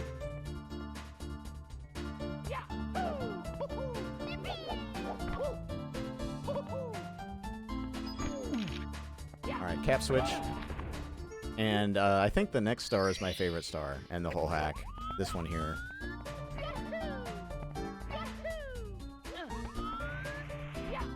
Grab wing cap. Back to start. And then some of the coolest shit ever. Flying through these holes. But don't worry, it gets cooler. Get the whole day here. Just fall slower with the wing cap. Switch box jumps, then you're flying through this fucking tunnel. Very cool.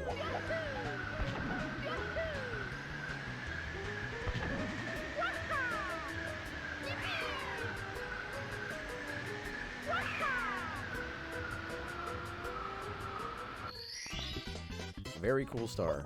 Alright, then the next one, you go back over here. I cheesed this. I did a cheese strat. But I almost died anyway, so it's fine.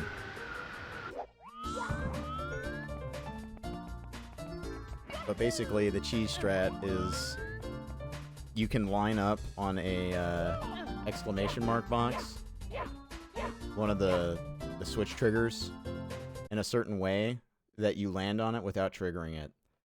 So that lets me, you know, do this, get the wing cap, and then come back here. So then you can just fly around all these wall kicks.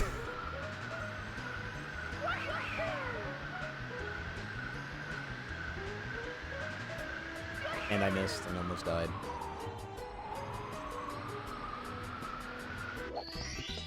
Okay. This star is pretty cool. This is an overworld star.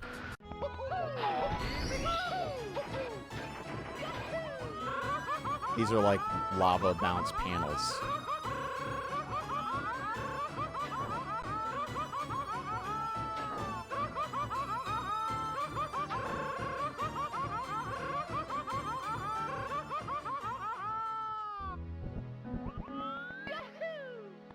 The theme of guts. Then you talk to this guy.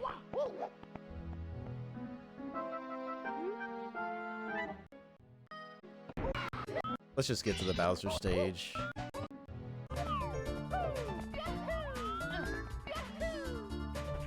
This kind of thing reminds me almost of like Super Mario 74 EE, which is the older Kaizo hack. Just kind of tight wall kicks. Also the funniest ba-bomb ever.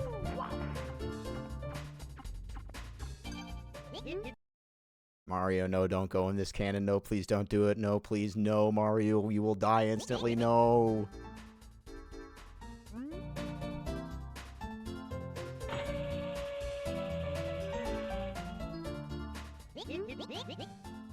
Ready for blast off, and then it just puts you in the cannon, and you get the star.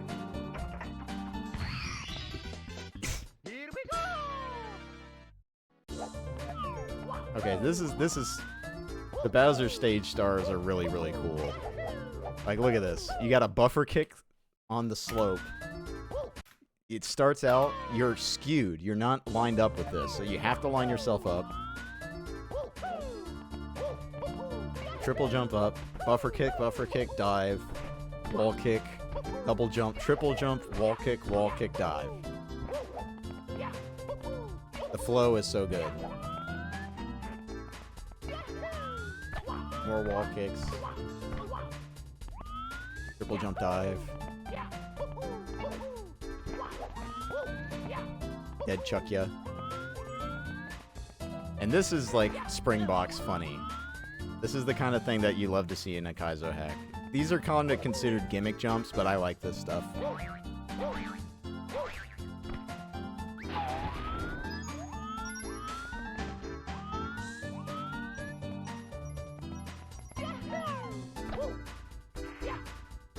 Oh my god. I almost beefed it.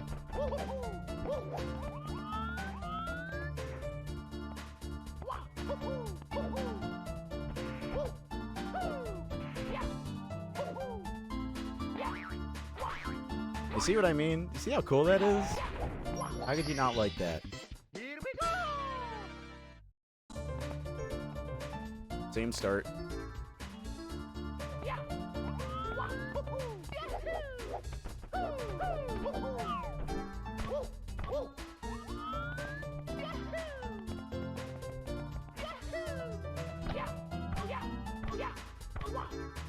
I gotta do more stuff like this that aren't speedruns or just casual playthroughs. Like, just difficult games, I guess. This was so rewarding to play.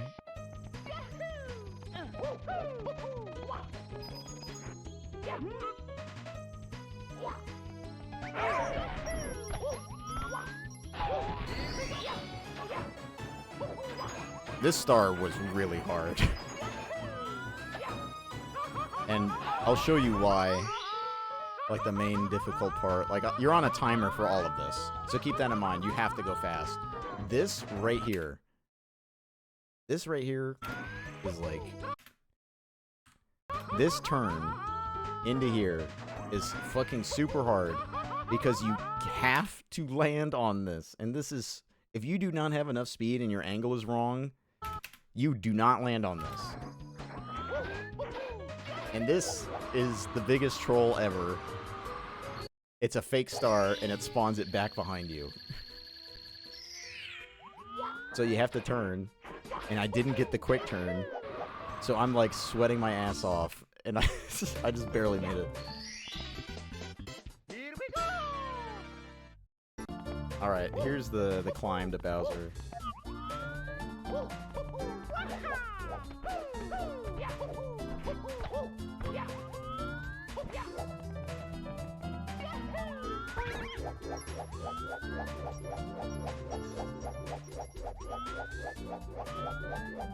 Oh yeah, I cheesed this. You're supposed to do this through like a tunnel over here, but if you hold A, you can just go around. You can see the tunnel.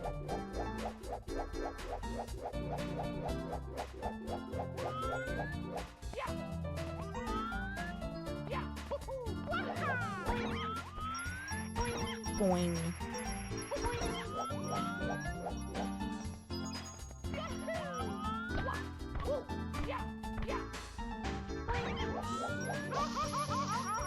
Just insane flow in the gameplay in this game. You don't have to punch cancel, man. Why are you trying to look fancy?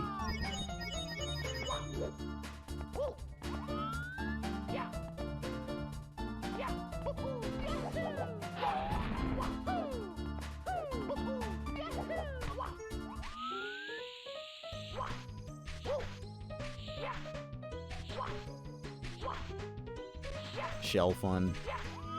Non-axis aligned platform. So I was trying to D-pad camera to line it up. I think eventually I just said fuck it and just went, yeah, stopped lining it up.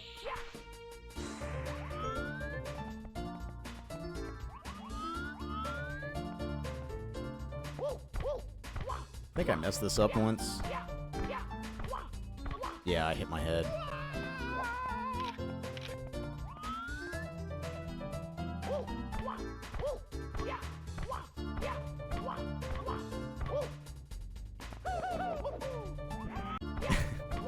Slope kicks.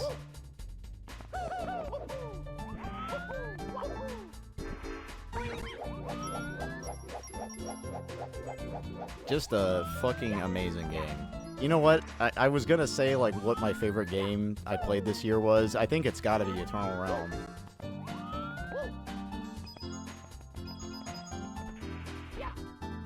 Just a fucking amazing game.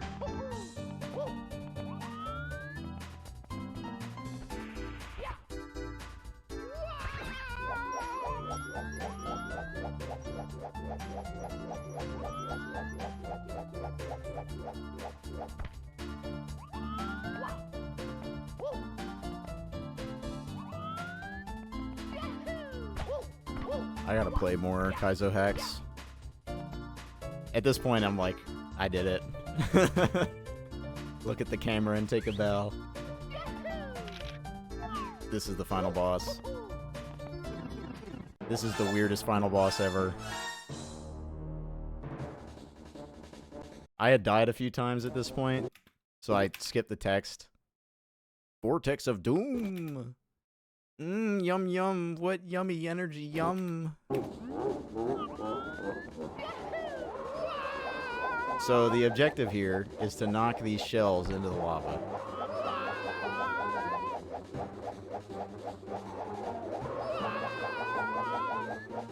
And it's very specific.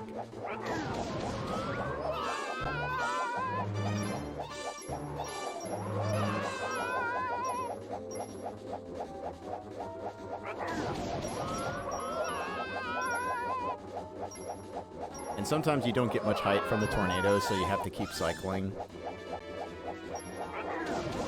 Like here, I almost died.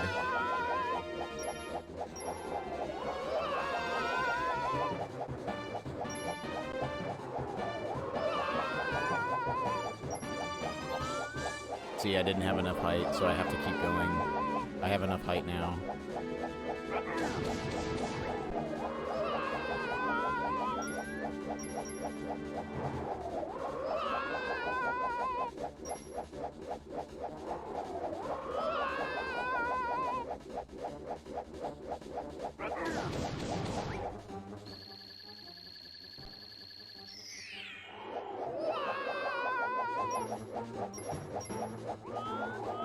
So you're wondering, how do you get that star?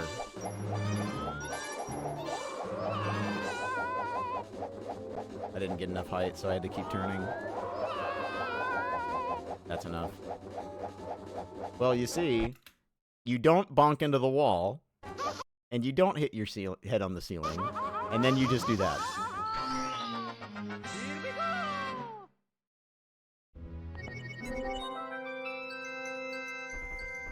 I almost completely fucked it right at the end.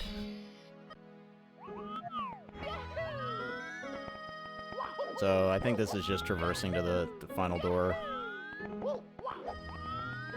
But yeah, this hack is amazing. Anybody who picks the theme of Guts as your overworld theme, I will play your hack.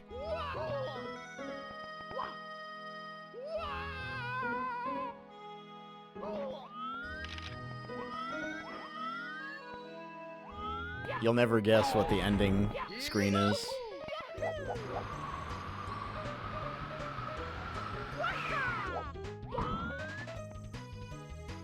Oh yeah, I remember thinking, like, what the fuck am I opening the door like this? And then he doesn't go in, and I'm like, oh, I have to go in myself. It's a fucking bat chest. Thank you so much for playing my game. Okay, let's move on. That was a way too long intermission. Okay, the Elden Ring DLC. I don't have a whole ton to say about the Elden Ring DLC, aside from it was alright. I probably don't want to play Elden Ring ever again. But the DLC was fun. I liked it. I think there's obviously some parts of it that were overtuned, like Radahn on release is kind of fucked up, but not that bad. Okay, now we can talk about the real Shadow Tower run. I have to pick this up.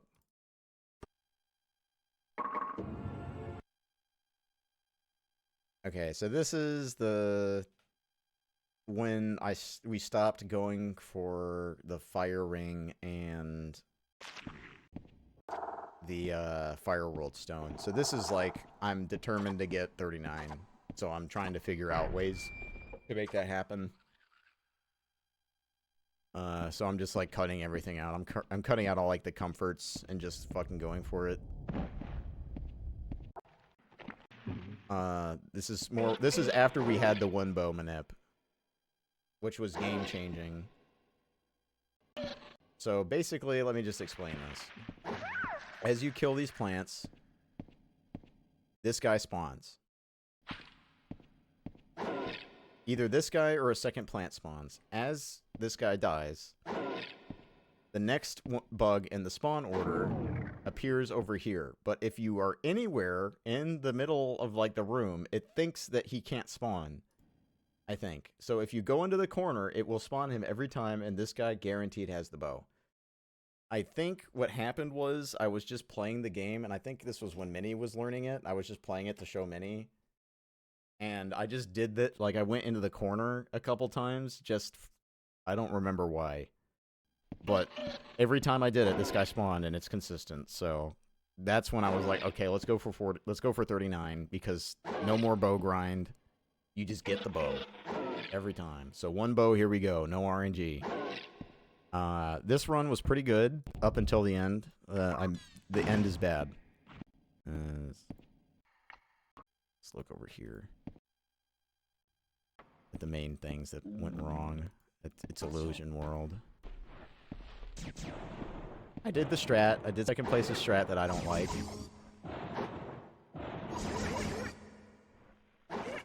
It's too scary, and I did not get the wrist drop. So no bangle. That hurts your damage, so I lose a bunch of time on the final boss fight. But also, on top of that, I think I sorted the final boss a little bit near the end. Oh no, I remember what it was. It was just like not a very clean fight. I had second illusionist ring, but that helps. But I was going against like my gold, so you'd see.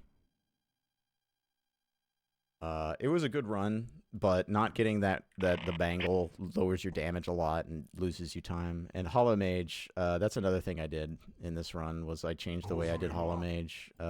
I started doing like a back and forth motion to prevent myself from getting paralyzed. So once he appears, arrow, lock him down. Back up.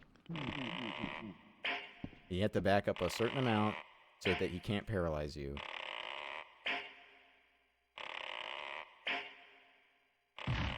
Then I basically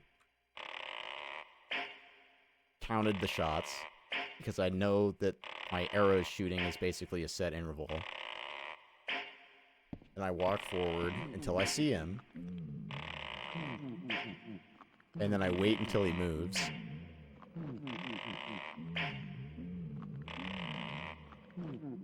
Then lock him down again. I just wanted to make sure he hadn't moved. And then back up. Out of paralyzed range. So this way, there's almost no chance you get paralyzed multiple times. Because I had a run that was at this pace that got the Hollow Mage, and I got paralyzed to death. I got paralyzed like 7 times or something. It was ridiculous. And to top it all off, as I killed him, he paralyzed me. So I teleported out of his boss fight, paralyzed. Which was very silly. But yeah, I mean, this is a great time to leave Shadow Tower on until something massively new is found, because it's the first sub 40, you know. It's a pretty solid run. Like, obviously, it could be better. I was 50 ahead. It ends less than 30, but that's RNG, right? Okay, next. Shining the Holy Ark. We'll just let this keep playing while I'm talking about Shining the Holy Ark. I don't have video for that. Shining the Holy Ark is a very cool game. This is the main game I played on my Saturn this year. It's a good dungeon crawler. The main complaint I have about Shining the Holy Ark is that there's a couple steps that they could have taken to make it much better, and the combat pacing is pretty slow. I played on Saturn with the Sorrow. If I played on disc, the load times would be bad too. If you're interested in playing Shining the Holy Ark, I would just recommend playing it on emulator with speed up, because it really slows down at times. Alright. Shadow Tower Abyss. So, Shadow Tower Abyss here. I forget exactly what happened, but I did this right after Shadow Tower. And I think what happened was like, I wanted to run Shadow Tower Abyss, and I forget exactly what happened, but like I think Minnie was on vacation or something. But then when Minnie came back, we both worked on the game together, and we found a bunch of time saves. And this is another run where there's like not a whole lot of tricks. It's kind of just honest gameplay. But the main time saves were like just changing items that you get for other items that you can get faster that are about the same. But the main thing was like in Illusion, we started changing what we were doing for bosses. We started using grenades on the last night, the last blue night. This right here. We basically got enough money routed in that we could buy enough grenades to use them here on this guy. And you kill him so much faster than using the shotgun with the grenades. And obviously, you know, like a bunch of time save throughout over here on the splits. Like, you know, just optimizations. You know, the run really got improved. I think this is the record, I'm pretty sure, right? Yeah.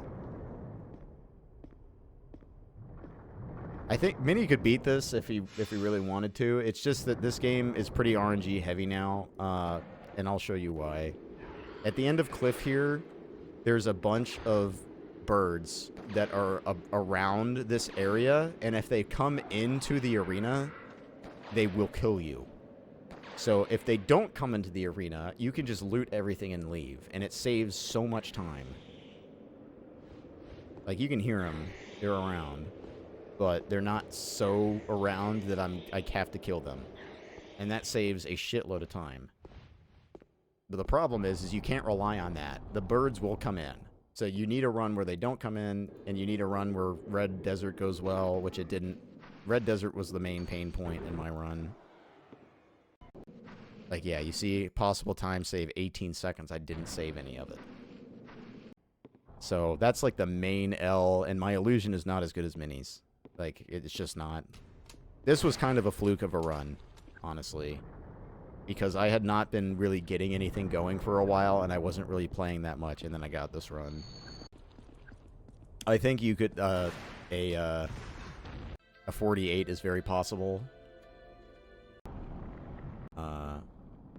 By the way, this is the coolest hallway in video games.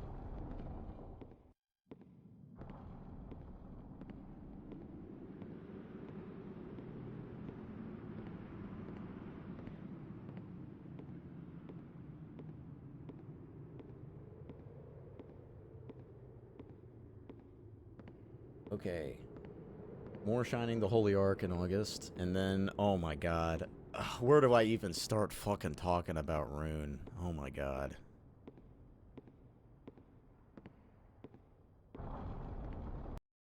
This game brutalized me, dude. This game whooped my ass up and down the street. Oh. Okay, yeah, so start of the run. This game, there's so much RNG in this game. And I was just absolutely not ready for that. I don't know why I wasn't ready, but I was not ready.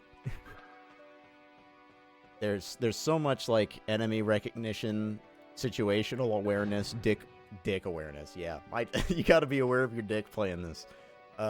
Deck awareness, deck structure awareness, what cards you have used, what cards you have thrown away. All of it matters. All of it is very specific. And there are a lot of really good players who play this game. So I was comparing against people who had been playing this game for like 10 years. And I played it for like a month. So I was very hard on myself running this when I didn't need to be. And like the amount of improvement that I had after I got a good controller was crazy. I was playing this game with a bad controller for like 3 weeks and I didn't even know it, really. Once I got Hal Effect, I got a, what's it called? A fob. I got a fob controller. It became so much easier. And the reason why is because the out of bounds are all very specific controller positions. And if you can't hold the position well, you won't get out of bounds like this. You can see I'm fucking it up.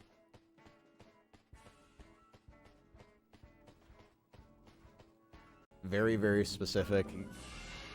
The boss fights are all very crazy and weird and different. You're passing cards all the time. You're building your deck.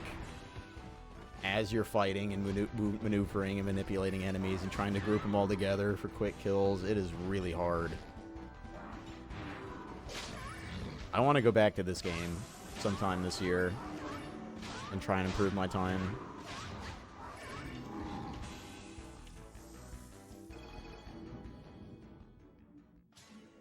But this game is fucking super hard. Super RNG heavy. Basically, all of this movement is very specific, walking in counter lines so you don't get random encounters, but sometimes you have to cross them, and if you get an encounter, you're just losing time. And there's not a whole lot you can do about it. Like here, this is an encounter that you don't necessarily want to get. You know, I just got it. There's no helping it. But there's a lot of out of bounds. There's a lot of cool tricks. The people who run this game were very helpful. Papaya, Kai, and Armstrong were all very helpful with helping me learn this game. Mandragora out of bounds. Ooh, the skeleton. He's coming. What am I going to do?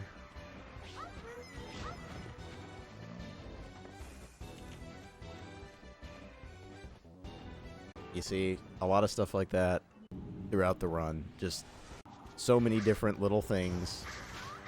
This is a very, very well-developed speed game with a lot of really good players.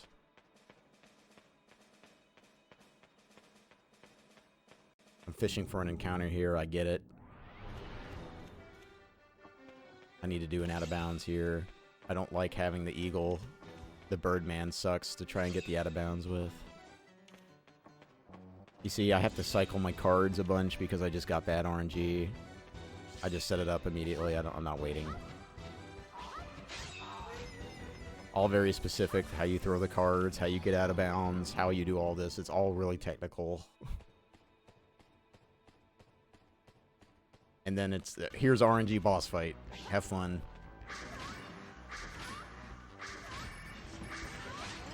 You see, her attacking there and dodging my attack. That's RNG. Her dodging there. That's RNG.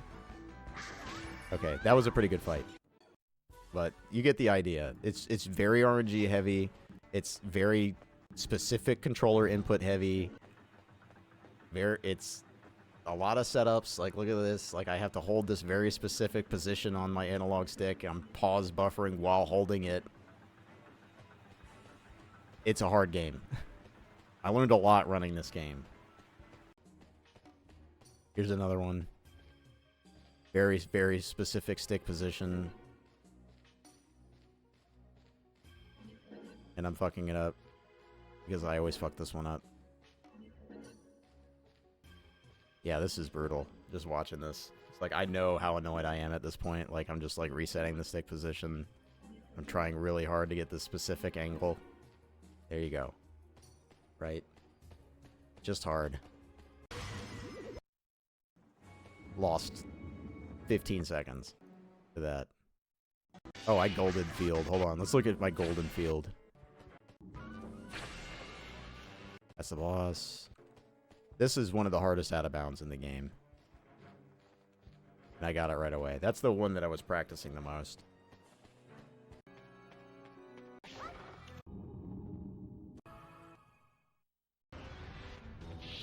Just a fucking absolutely brutal game.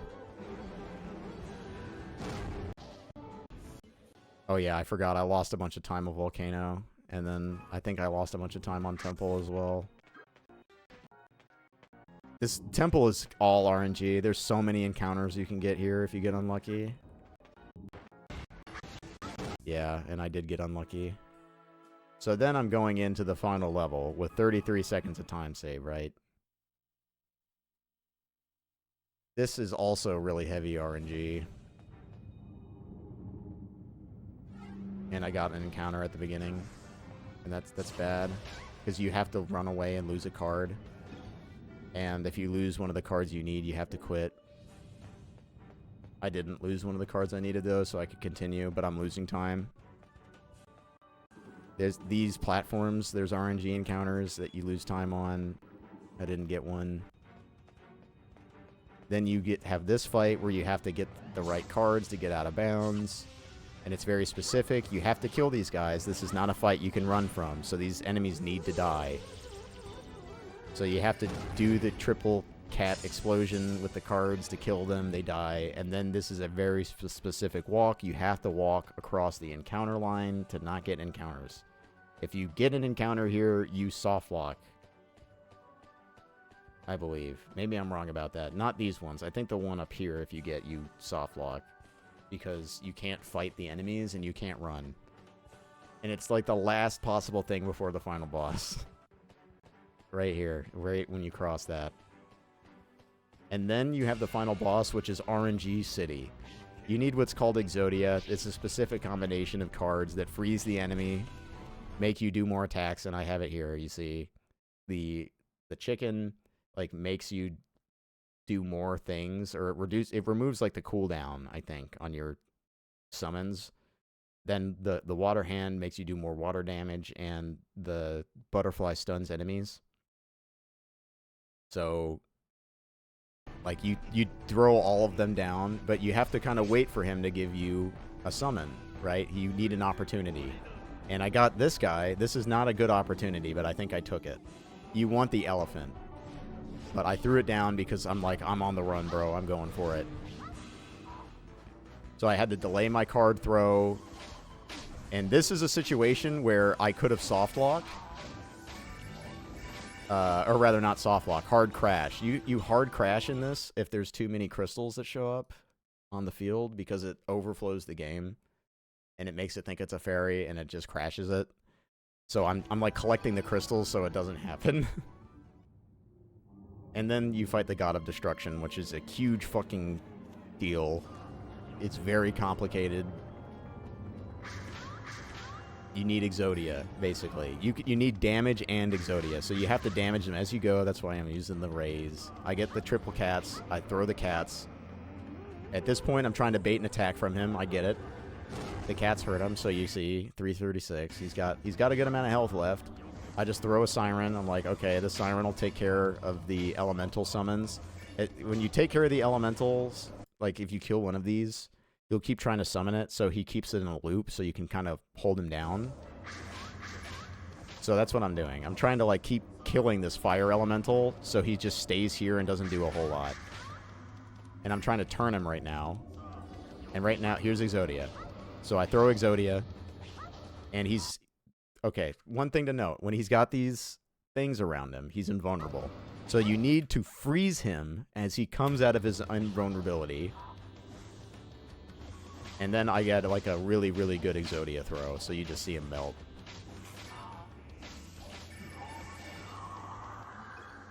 And I paused. I panic paused.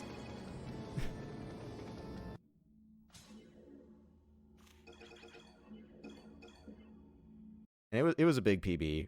I mean, it could be better, obviously, because like look at the middle, like the first part of the game, like mines especially, the mines out of bounds was just so bad.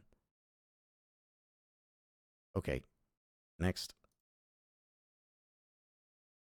Okay, Space Marine 2. I don't need to say a whole lot about Space Marine 2. I played that off stream. I just think it's fun. It's like a 360 game that got way too much money. And Enchanted Arms, I played Enchanted Arms for 3 months, but I'll just give you my summary of it in this month for September. This game, it was like 40 hours long, and I think as an RPG, it's not very great. Like the combat mechanics are extremely basic. It's cool that you get to have golems and pick your party members, but you spend too much time menuing, setting your party up, and not for good reasons. It's just like tedium. And I think the end of the game is really good, and I think they go really good places, and they put the Ancient City from Kingsfield 4 in as a dungeon, which I think is fun, but it's hard to recommend. I still like it, though. It's maybe like a 6 out of 10. All right, Ultima Underworld. We're going to start knocking these out of the park. Ultima Underworld, this is a great run. Just like as a speed game, Ultima Underworld is really good. But there's one specific thing that sucks. Yo, what's up, Armstrong? Yeah, you're at like the tail end. We're in October, but this is Ultima Underworld. this game is really good. Dan ran this game like 16 years ago or something, and he's like a really, really good Crazy Taxi player. But Minnie learned this game and made a bunch of notes about it. So I picked it up, and it's really fun, but sadly, one thing we noted is that if you want to kill yourself quickly in this to Death Warp, you don't want to take Acrobat as your trained skill, so we took Search. And basically how this game works mechanically is you could search a wall that's a hidden door, and it won't open, and you have to search it a few times sometimes, but if you take Search, you're more likely to open on the first search. So instead of taking Acrobat, which gives you like a little more jump height, we took Search, but as a result, there's one specific jump that we had to, like, you have to do. There's no getting around this jump. Otherwise, you're gonna have to run around. You lose a bunch of time. Let me get to the jump, because this is like the one thing that sucks about this run. Is this jump here?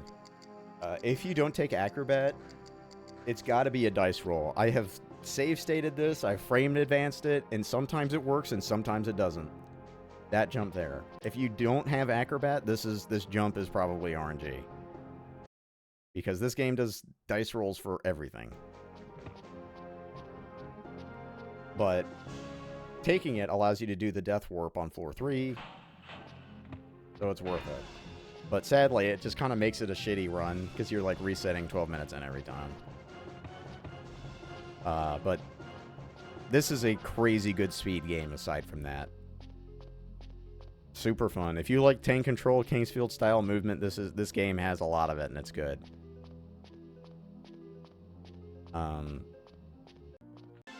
Not a whole lot of glitches, really.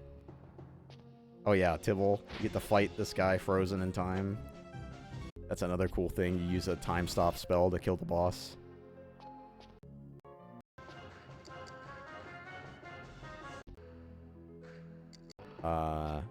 There's only really one glitch in this run, and it's not really a glitch, it's just like an unintended movement, I guess. As you finish the game, like the last area, you're supposed to go all the way around and follow this green path.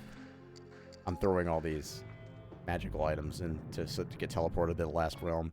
But basically, this whole area, it's like, to the right, there's a path that you follow, and you're supposed to follow this whole path, and it takes like a minute.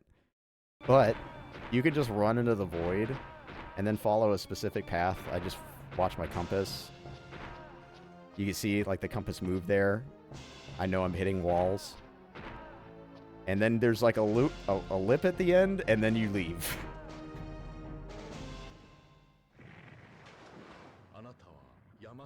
Which is pretty cool. Because otherwise you're like running around for a minute, but if you follow that kind of pathing with the compass, you can just leave immediately. Look at this guy. Here he is. Alright, what's next? Murakumo. Yikes. This is not the best speed game ever. But I wanted to run something on Xbox, and I had this, so kind of a rough speed run for sure. This game just does not lend itself well to speed running. It's a great IL game. I'll stand by that. Great IL game. Not very good for full game. It's just not consistent enough. And that might just be because I didn't come up with very good strats.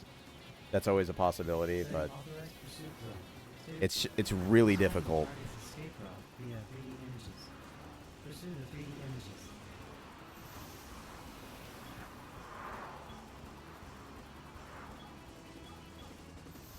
It's a great vibe, though.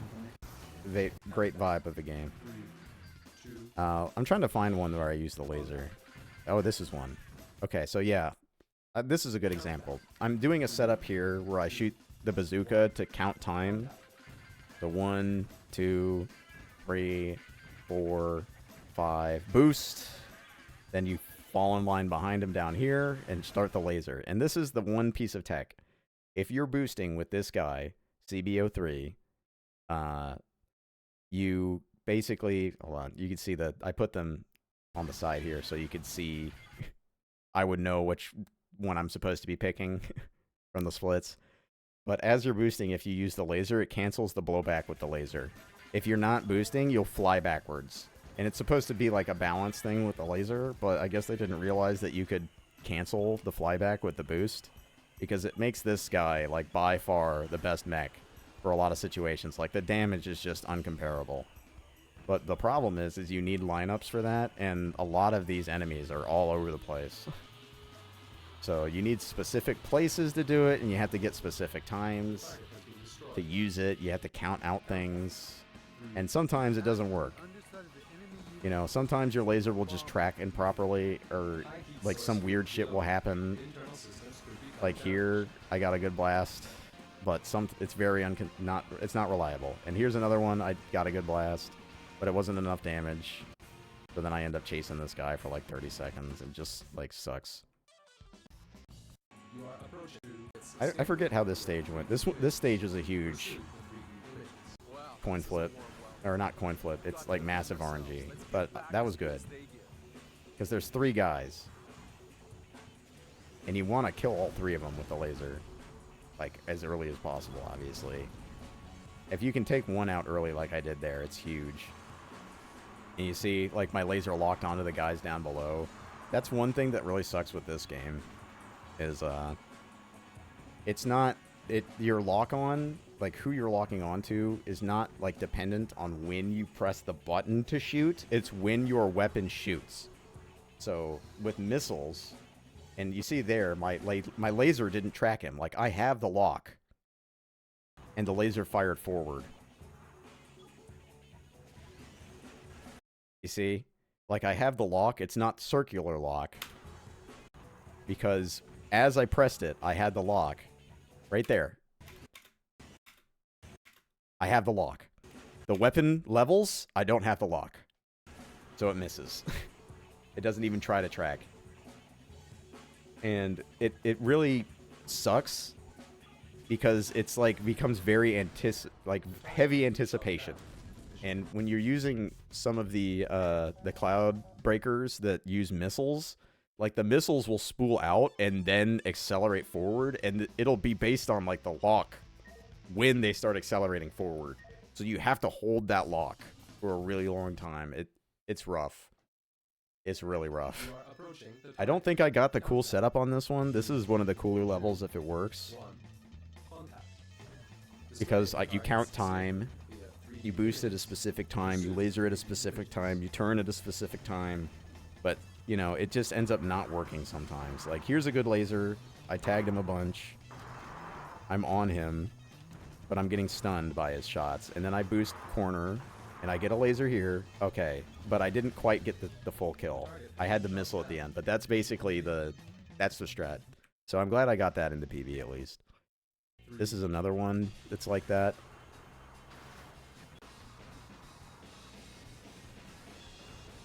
I aimed high, and I have to chase him.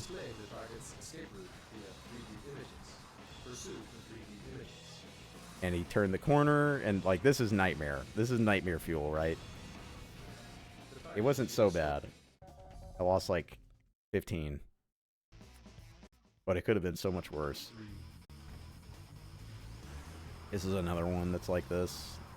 All the CB03 missions are like this.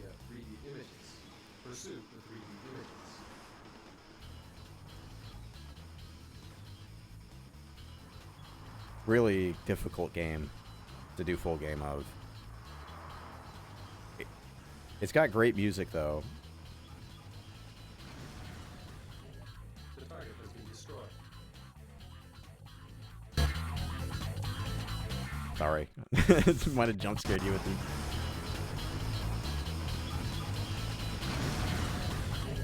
The target has been destroyed. Such a fucking jam. Oh yeah, and this design,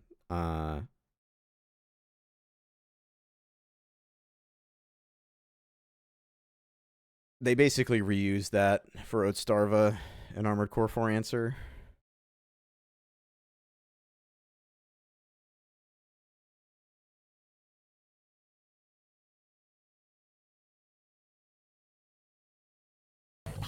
Or no, Unsung. Unsung.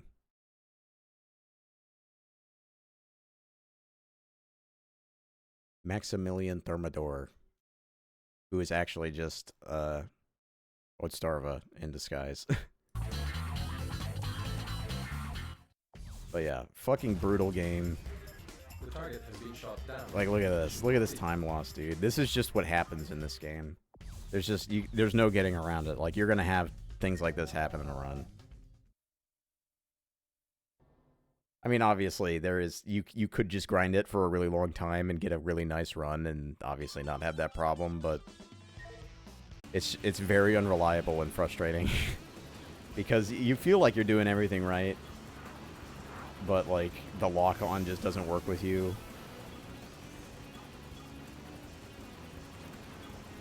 It is like a skill issue, though, really, at the end of the day. Like, look at these missiles just going all over the place, not tracking. Displaying the target's escape route via 3D images. Pursue the 3D images. Alright, let's just skip to the final level. Because the final level's pretty cool. I think I lost time on the final level. Yeah, I lost like 40 seconds, and I was just like, fuck it, I don't care. 3, 2, 1, contact.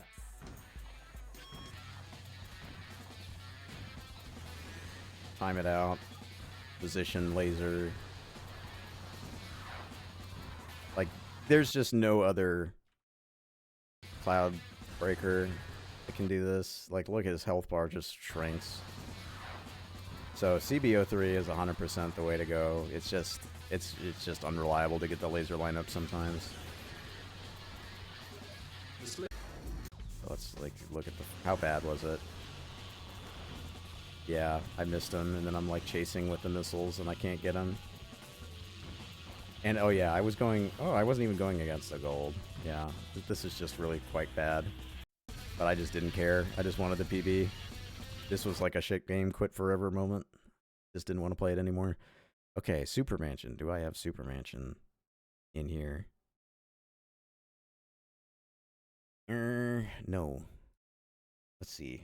Super. This one's cool.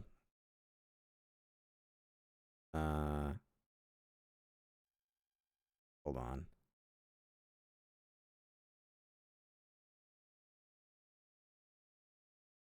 No. How about we watch the Yoshitsune opening real quick? Hold on.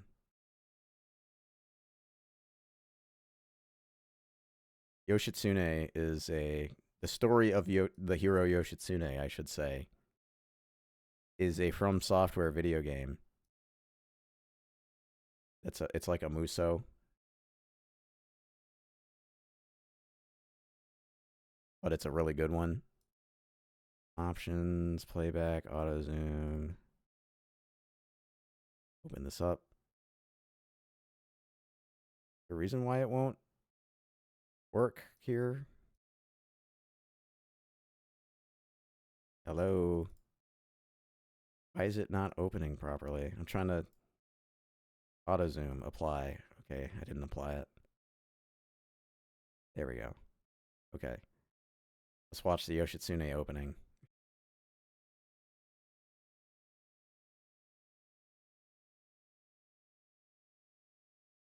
This is like one of the best openings ever for any video game.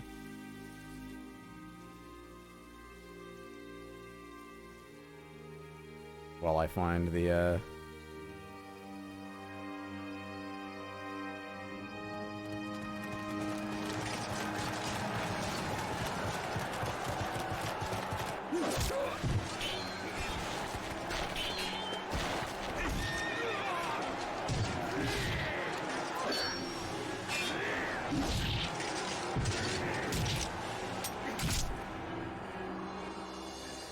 seriously. ここで耐える This opening is so fucking sick.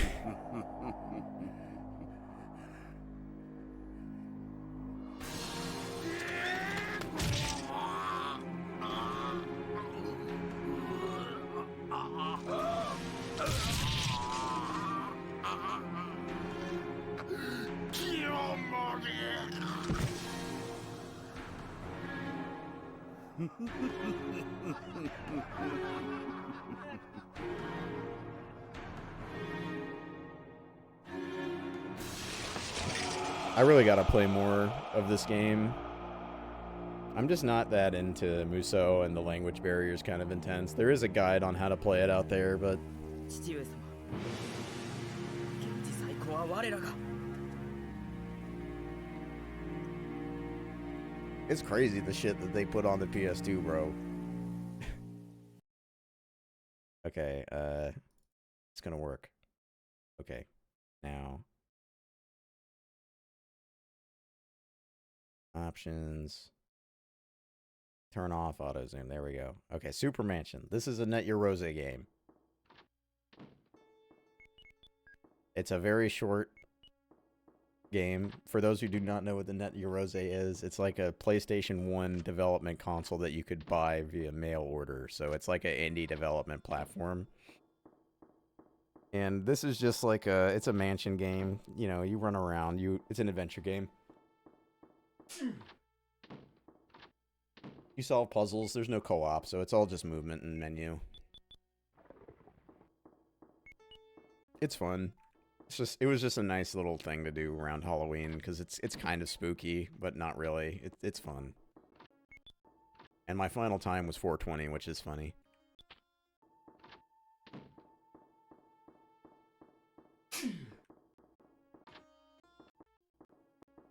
The ending is like spooky. That's the only reason why this game is spooky at all. Is it like she turns the screen red? Like half this video is just the ending. Yeah, the screen turns red.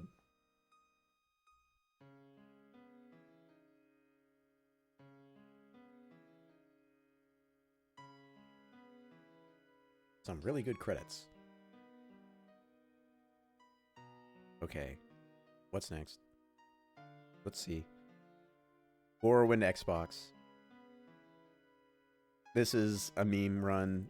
The meme run to end all meme runs. Stand up. There you go. You were dreaming. What's your name? For some reason, this is the most viewed video on my YouTube channel. Not even last night's storm could wake you. I heard them say we've reached Morrowind. I'm sure they'll let us go. It's a short run. Quiet. You know, it's kind Here of comes the intense. guard. This is where you get off. Come with me. But not in like a bad way. It's really hard to play this version well because of you're playing on controller and it's just so laggy that it's hard to do inputs at all. This is where they want you. Head down to the dock. This is just diagonal movement. They don't take the square of the movement properly, so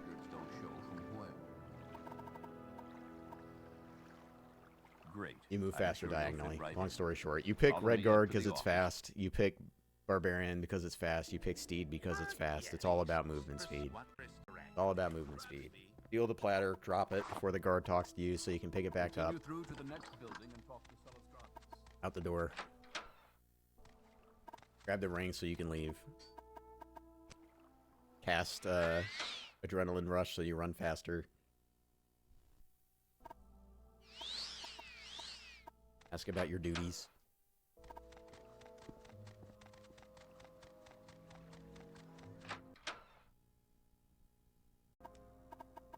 You're buying stuff. Lockpicks. Scrolls of Alchemy Intervention.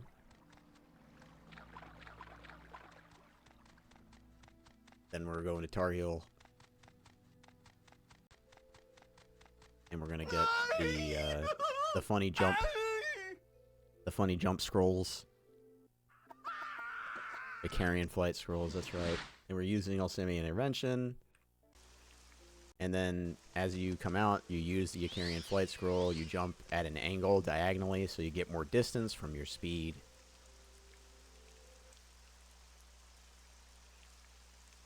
the game is like resetting to clear RAM or something. I forget exactly what the game does on the console to make sure it doesn't crash as you're doing stuff like this. But I think it's like restarting the game engine every time.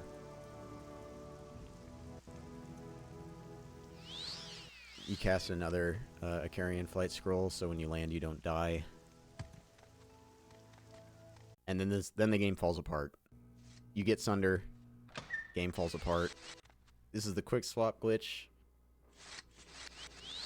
As you swap weapons back and forth, the constant effects on Sunder are being applied over and over and over and over. And it has Fortify Attack, it has Fortify Health, it has Drain Health. You know, it's got Fortify Speed. Like, you're basically becoming insanely powerful just by holding the buttons down. But because you're quick swapping, and it's the Xbox console, the frame rate literally goes to like 1 FPS. So doing any amount of inputs at this frame rate is incredibly annoying and bad and difficult. It's like what frame you see is RNG, and it matters a lot. I didn't end up going in the door, because, like, look.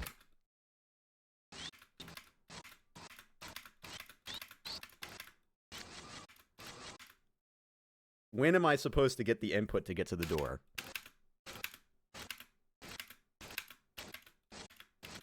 You're like, okay. Right here, right? Like, maybe one more frame, you're on the ground. You know what I mean? Like, oh man, the frame I wanted to see I didn't get. And here I just didn't get out of bounds for whatever reason. Like, I was stuck on the walls. I didn't have enough speed. So I had to turn towards it and get a diagonal angle. And then you have to fall very carefully in here. You clip through the door. You go up to this guy as close as you can get. And then with the weapon pulled back, you pick the lockpick. For whatever reason, if you switch to the lockpick with your weapon pulled back, it instant kills enemies. He's dead. This guy has an amulet that gives you a really high levitate spell, and he's also got Sunder, which you need to beat the game. So, another Alchemy intervention.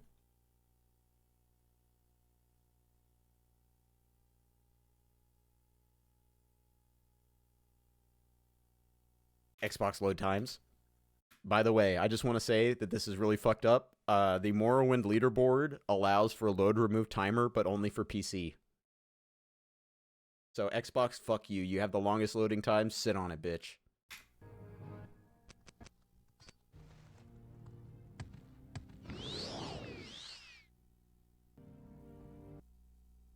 I have no idea why. The only thing I can think of is because they use an auto splitter that automatically removes the load times.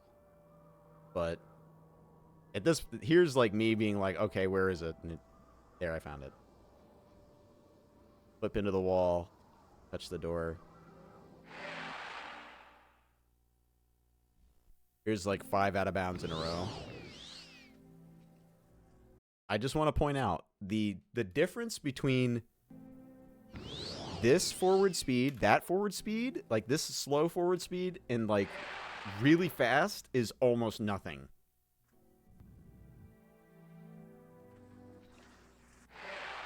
Like, that's why you see me going like so fast and then really slow and like trying to ramp up and then just going like way too fast. It really is difficult to move at a specific speed. And then this room is the laggiest room in the game, and it's the room that requires the most precision. What a fool you are. I'm a god. You gotta get right up on the heart. I clipped on top of it. This doesn't work. Intoxicating innocence. How could you be so naive? So I have to get off of it and go back down Can work in this place. and do it again. Come, lay down your weapons. It is not too late for my... Then you clip out of bounds, void out, it spawns you back up top, and then Akula Khan is falling apart. AKA, yeah, Akula Khan. I forget what it's, Lorcan. Lorcan's the other name. I'm trying to get through the wall, and look, I'm like trying to get through the wall with very minor stick inputs, and then the moment I lay into the stick, I am in another dimension.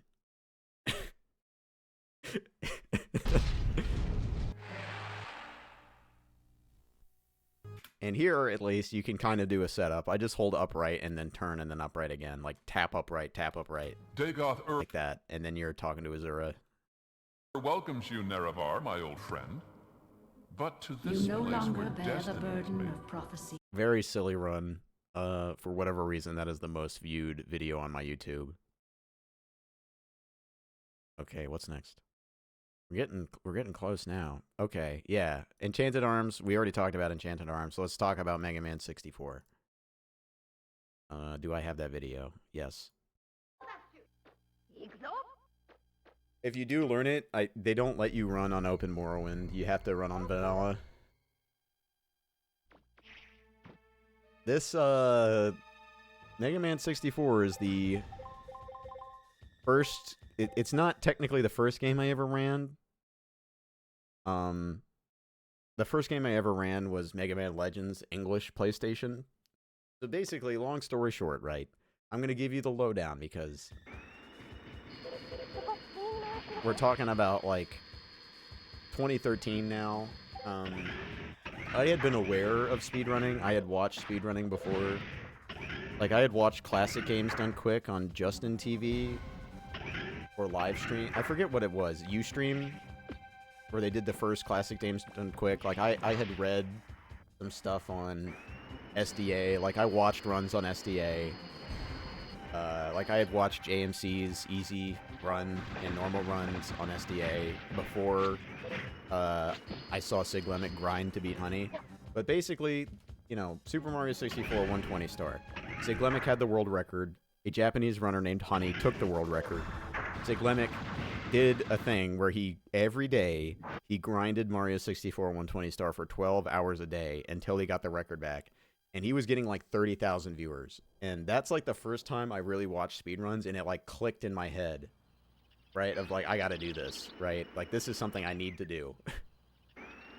And the first thing that I was like, what's my favorite game, right? Like, what game could I tolerate playing for 12 hours a day, right? And at the time, I was in college, so I had some free time, but not like a ton of free time. And I just was like, okay, well, what can I run? I have Mega Man Legends, so I ran easy any percent on the US, like the English version of Mega Man Legends, and I got within like a minute of JMC, but then, you know, life was happening, and I got my associates, and then I went to Japan, and I bought Japanese versions of this, you know, Rockman Dash for PlayStation and Rockman Dash for N64.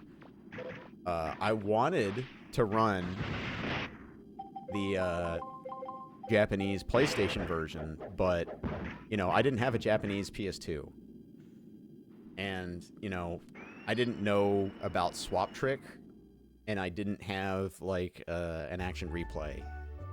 So there was no easy way for me to play the PlayStation version in Japanese, but if you have the N64 version in Japanese, you just clip some tabs out of your 64 and you're done. Or you swap the back of the cartridge with the US cart, which is what I did. And, you know, I played it, and at the time, Tony Finale had the record, and eventually I got it, and I only had it for a little bit, and then Och got it. But, like, as far as video games that I have speedran, Mega Man Legends and Mega Man 64 is the one that I've done the longest. It's the one that I've come back the most to, and it's the one that, like, I would probably say that out of all the games that I ran, I'm probably the best at, but, you know, there are better players. Like, let's not fucking kid ourselves. So, ultimately, it doesn't really matter much, so when I manage to, like, get a record or something, it's nice. And, you know, this is like, what, like 2 seconds better than Blue's time, and it's like, Blue is way better, so if he ever runs this, you know, he's gonna run it and he's gonna get the record in like 2 runs or something. That's how it usually goes. But, you know, I can still take pride in doing well for myself. And this run was pretty alright. Kind of a bad beginning, though.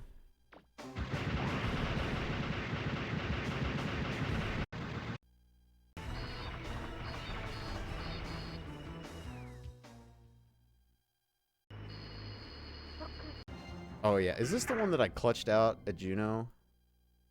Oh yeah, it was a pretty good Juno. Let's just look at Juno. Was there any spinning lasers? I want to see 64 spinning lasers. That's what I want to see. If I didn't get up close spinning lasers on 64, I gotta go back.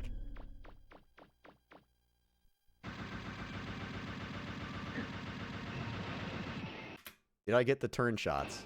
I did. Good. That's not a spinning laser. I don't think I got spinning lasers.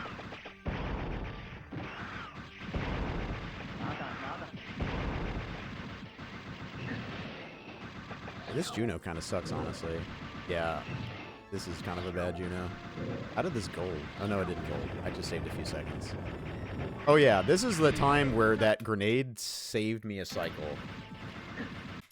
Because look at his health. Look at that. If this goes on for a few more frames without him dying, he's doing another attack. Yeah, that was like right at the end. And I saved the grenade. I didn't use it on the train boss. So I used it and it saved me the cycle. This is why I saved the grenade. But this is a very rare situation where it matters. It almost never matters. It's almost always better to use it on the train boss in Uptown Sub-City. But in this specific case, this saved the record. But basically, Armstrong, I don't know if you know this. The spinning laser attack that Juno does, on PlayStation, you can be pretty far away, like up close, but like have a little bit of distance and not get hit by the laser. On 64, it is a very, very small space. And I go for it, and it's a pretty bad idea to go for it, but I go for it. So I usually judge my 64 easy record or times by if I got it or if I needed to go for it, if I went for it or not. But that's one of the major differences, is that you have to, usually if you see spinning lasers on 64, runners will jump the lasers. They will not try and get close because it is really, really risky. But on PlayStation, you can be farther away.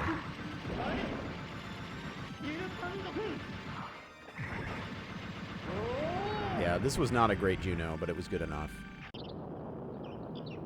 Oh yeah, first 37 in any Mega Man Legends run. That's the one cool thing that's... Well, I mean, not one cool thing. A really cool thing about Mega Man 64 Easy is that this is the fastest category. Aside from, like, I think PC Easy, it might be... You might be able to get a lower time than this, but, like, this is the fastest console, and it's the fastest category. So this is, like, the fastest Legends time out of, like, the major categories in platforms that actually have competition. So it's not a great platform for this game, but it is really fast.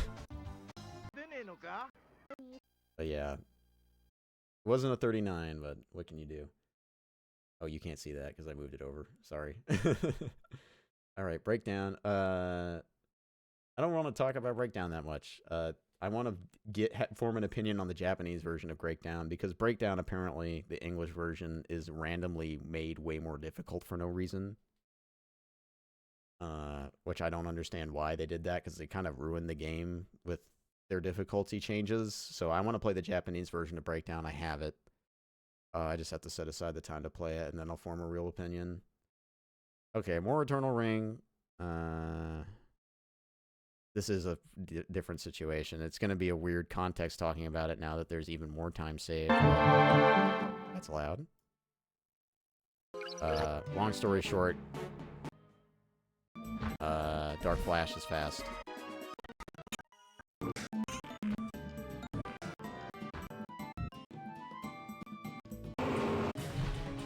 But there was a new, there's new route stuff with this game now, again.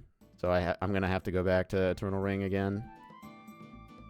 Basically, instead of making a bunch of, you make one wing ring, and instead of you make turbulence, and it saves like a minute. So probably sub-hour will happen. I mean, the runner who came up with the new route has an hour flat on emulator, and PS5 is faster, so it saves like a little over a minute, I believe, like a minute 30. That's not a little over, but you get the idea. Sub-hour is possible. I'm going to go for it. Yeah, I mean, sadly, I've had to go back to this game like 4 times this year, right? And generally, I don't really like going back to a game before I'm ready, even with route changes, but the route changes are saving like minutes, right? And I want to stay on top of it, but the motivation has waned quite a bit every time I go back. Like, I feel like every time I go back, even though I'm saving time, my run is becoming less and less optimal, less and less well executed. It's a frustrating feeling, right? To be like, oh, I'm going to go back to the game and I'm not really feeling it, so I'm just going to get it done with. It's not a great feeling. But also, I care enough about the game that I want to do it. You know, it's not like I don't care at all. It's a fun run. It's just that I'm getting kind of worn out on it, right? All right, what's next? Ninja Blade. Let's talk about Ninja Blade. Ninja Blade is cool. I like Ninja Blade. Oh yeah, we're in December. This is a very dense month for some reason. For whatever reason, I had more time this year. Say what you will about that. But Ninja Blade, this is a From Software action game in the style of Ninja Gaiden. It's much worse than Ninja Gaiden in every way. The one cool thing about Ninja Blade is it's really, the cutscenes are really fun. If I was going to compare it to anything, I'd compare it to Asura's Wrath. It's not a very good action game, but the scenes are so good. Like, some of the craziest fucking choreography and cutscenes I've ever seen in my life. King Ian welcomed Kane's return. I think it's worth a playthrough once as head of his on easy. And as Kane requested, the king treated the man okay, Mega Man Legends now. Kane and the man remain Do I not have that in here? No, I don't. Okay. His name is now recorded in history as that of a skillful and compassionate leader. The man who had arrived in Hangaria with Kane left following the death of King Ian, but it is said that time itself here it is. Not even. Okay, we just got done talking about a bunch of Mega Man Legends stuff, so I don't need to go into like the history of that I have with this game. But this is the better version of the game, in my opinion. It has longer loads, and the movement is a little slower because it's not sped up like 64 is. But you can have it just feels better to play on this version. I don't really know how to describe it. It sounds better. The only thing I will say is the menuing is worse.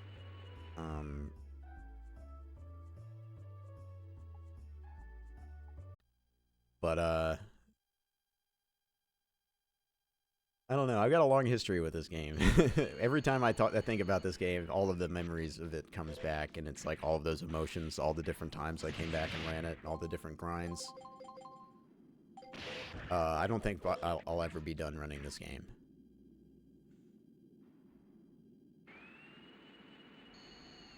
This is like one of those games that I could always come back to.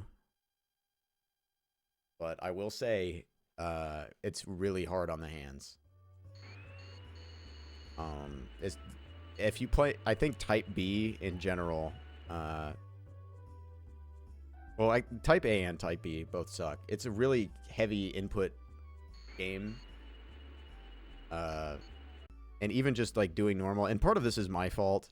I'll find a cutscene that I skip, right? Like, look what I'm doing. This is excessive. This is excessive mashing. I don't need to do this. But this is how I've always done it, so... Like, that's probably what puts a lot of pressure on my hands. Even doing easy mode. Easy mode is a lot less intense. But even after, like, doing 64 and then MML1, just doing easy, I started feeling tension in my hands. It wasn't like pain, but if you run a lot of games, you know what I mean by tension in your hands. And it's not a good thing. You don't want to pursue it past too far.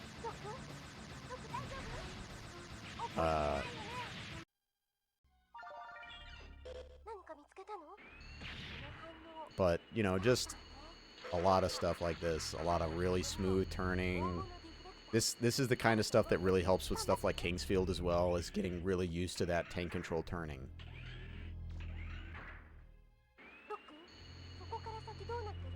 Alright, let's see if I got the... if there's any up-close spinning lasers on my Juno.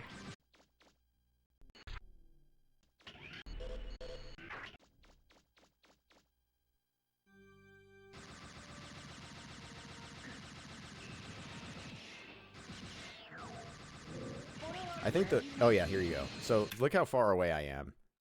Like, if this was 64, I would need to be like a full step farther forward.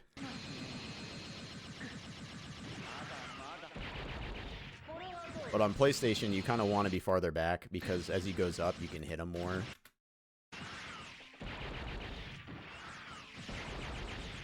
I almost got pancaked there.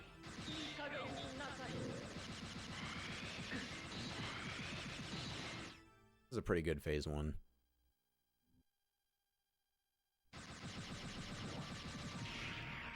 Oh yeah, I forgot. I got like a early super. That's pretty good on this. I was scared here though. You could tell I'm like moving back and forth. You don't really want to do that. And I took that wide. I didn't hold the turn, so I had to back up. The late lock on, I moved forward and then moved back. If I wasn't doing all that fiddling, I think I could have prevented another move and saved a couple seconds. Yeah, like here, I had to let him jump. But this was a pretty good run for me, you know. It's not very good. To give you an idea, I think prop has a 34.29. So this is like, this could be 20 seconds better. So just keep that in mind. This is not a good run. This is just, there's not much competition on console. And Blue kind of just plays to what other people play to, you know? So, like, on emulator, he competed a lot more with prop, and so console just isn't as pushed as far. But, you know, I can be excited either way. And I am. So, pretty cool. The fact that I was able to get some good times and improve my PBs in both 64 and Legends, at least with easy. I think next time I go back, I'm going to do Hundo. And once I'm done with Hundo, I'll probably do normal. That's kind of what I'm thinking for Legends in the future. Republic Commando, I don't have any video of that, so we're just going to start playing Evergrace while I talk about Republic Commando. Video. I got this run yesterday in Evergrace.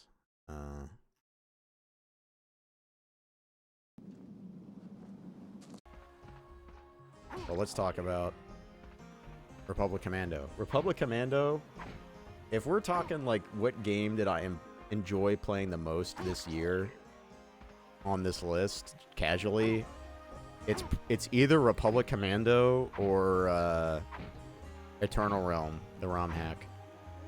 I think it's probably Eternal Realm. But Republic Commando is just, it's really good. For the era of shooter that it's in, it does so many things really, really well. It's got great squad commands. It feels grounded because, you know, they use real Special Forces techniques. You know, the developers receive some Special Forces training, and it really shows in the game. Which is crazy to say for like a Star Wars thing, but that the grounding in like sci-fi universes or fantasy universes where it's like, hey, no, this is street level, they're doing it the real way, I always appreciate that, and Republic Commando does that really, really well. The characters are all great. You actually care about your team. You have enough control over your team that it changes the tide of battle if you give them good orders, and that it's just immaculate. It's just an immaculate game. Now, Evergrace Evergrace here, this game is kind of a nightmare to speedrun. And you can tell by what's happening on screen. I'm grinding for 3 of these Palmyra ores. It's probably like a 1/3 drop, like 30% or less. And the time I'm competing against got 3 Palmyra ores and 4 Palmyra bees. So if I wanted this to be good, I needed to stop grinding a minute ago. And I'm still going. So at 3 minutes, which is my cutoff for a reset, I'm still going. Because I have 2. I need 1 more. And I'm just like, just give me 1. If you give me 1, I'll continue. And it gives it to me. So I'm like, this is literally the longest I have ever spent and continue to run. And it's the run that PBs, of course. And there's this cool technique where if you pause as you fall, it locks your Z height. It's kind of a pain in the ass to get, but I got it. And then you raise your Z height, and then you can cross some barriers and stuff. You can get over this field, which Darius is not supposed to get over to for a while. So the tech is cool. I like the out of bounds. I like the movement in this game quite a lot. The camera and the combat and the RNG are fucking atrocious for speedrunning. They don't really matter that much casually, but for speedrunning, they suck.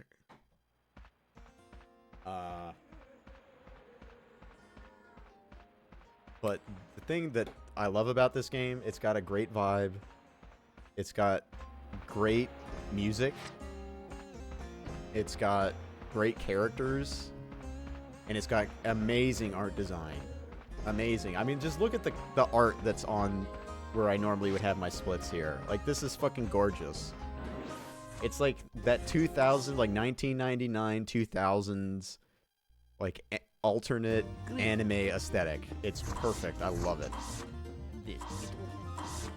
So after the grind, you just like buy things. The main thing is that you buy the speed boots, and the speed boots let you run. The old grind strats, you wouldn't get the speed boots for a while. That's why you go for 3 Palmyra ores, so you can buy the speed boots and run everywhere early on. It saves like a ton of time, like 10 minutes. But it makes the beginning of Darius a reset hell. In this run, my Darius is trash. My Darius is bad. To give you an idea, I think Diggle has like a 50-30 Darius. And look at my Darius time. So I lost like 5.5 minutes compared to the record on Darius.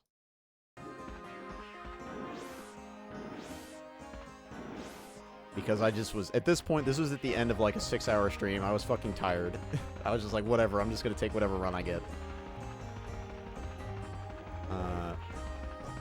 Like, look, this is just fun. Like, this is what you want to see in a speedrun, right?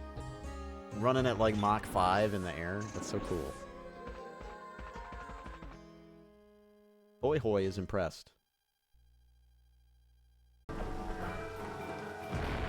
I also love just the colors in this game. Like, this room is a perfect example. Like, all of the colors.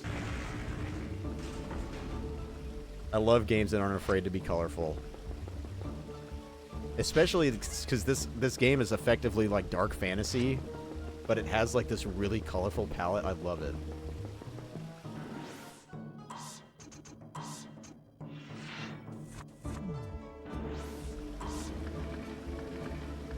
I played pretty well with Darius. I just got really bad luck. Like, basically everywhere that you can lose time to luck, I lost it. I forget. Was it third? Was it third nest or was it second nest? I know it wasn't first nest. It was second nest. Second nest is, it could be worse, but I had to stop and repair my boots. Oh no, I didn't bother. I just went.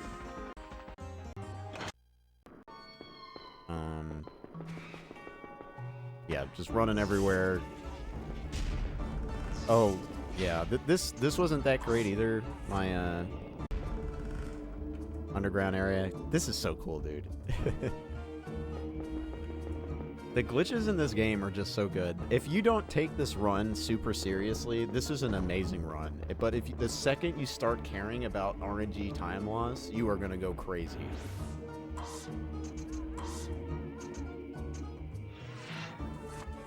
I want to come back to this game, honestly. I want to come back to this game and play it when I'm not, like, stressed out. Because, I don't know, I feel like I was kind of hard on this game because... stressed out, dude. That's it.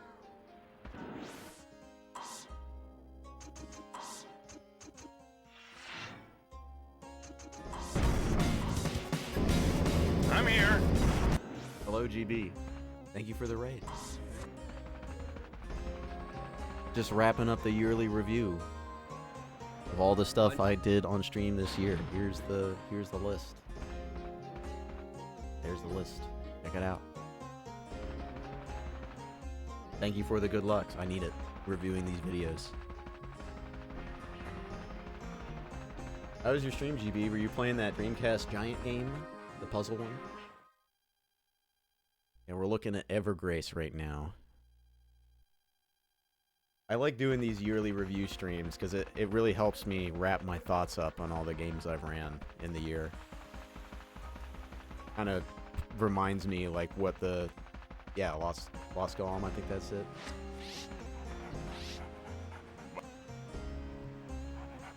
This is like the one real route change I made running this. At the beginning of the run, you used to get this mushroom by like walking over to it. Yo, dude, congrats. That's huge.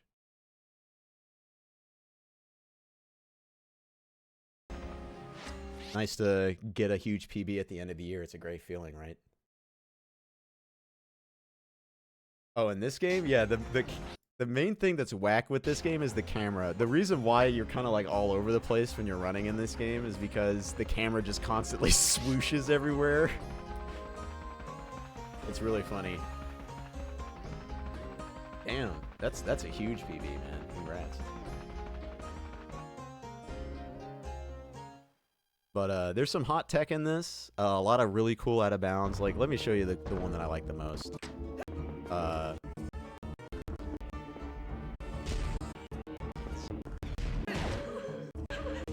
It's after the boots here. Come back out here. Yeah, here. So, if you pause as you start falling, it locks your Z height. So what just happened there is like, as I was falling off this route, you pause, and you notice when you hitch, and it's like, okay, now my Z height is locked. So the trick is, you get under this door, and it'll literally like push you under the ground. I missed it the first time, but then you stand, you get pushed under the ground. You walk past that route, because if you run, you just die. And then you skip like half the dungeon by just going underground and going underneath the door.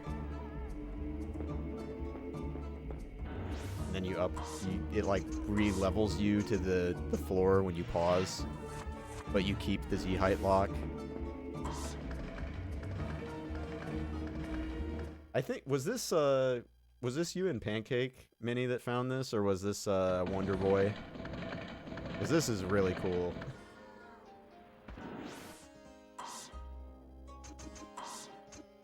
All the Z height lock stuff. Here's just menuing. But yeah, my Darius in this run was quite bad. I lost like 5 minutes using it in the shrine.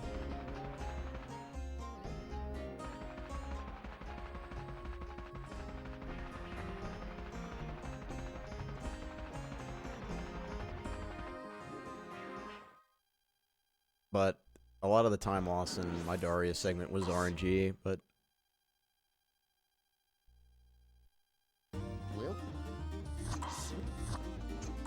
Oh, I wonder. Let's open the SDA thread on Evergrace. Feed, demos, archive, Evergrace.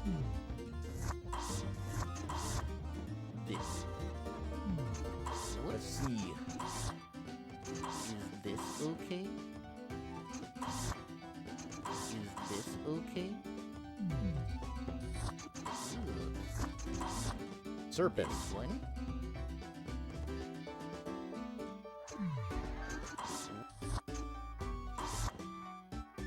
Is this okay?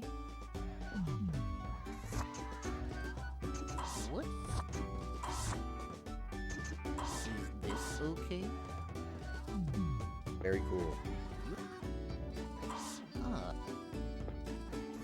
But yeah, a lot of menuing, a lot of remembering things, a lot of really awkward combat in this game, but a lot of really cool out of bounds. This is another part where I just kind of got screwed. I needed to farm this guy for money, and then another one spawned, and fighting two of these at the same time is kind of a nightmare. It just took too long. I probably should have just rezoned, honestly. Hello. Ooh woo. This guy says ooh woo when you enter. It's really funny. Hello. See? You said it.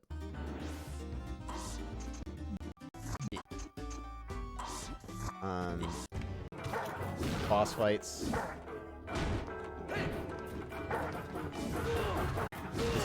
This boss fight went very poorly for me.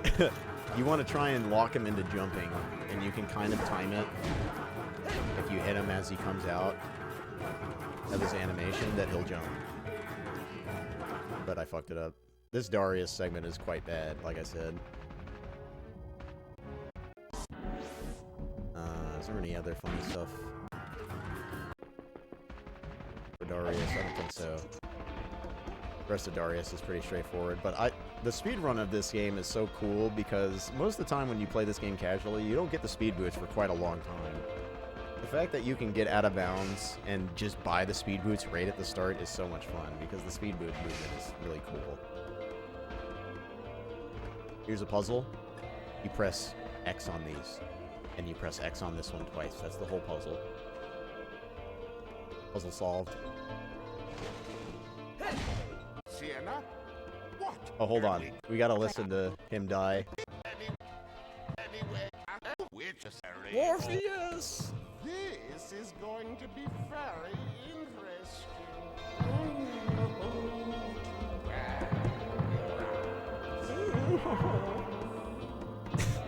What's going on? That's what I'm saying. What's happening? Then his story ends. What's happening? And but I have a 51 Darius segment, so this is really bad. But in my Charlene wasn't even amazing, but it was pretty good. It was a pretty solid Charlene. It's the best Charlene I've ever got. It was a 43 Charlene.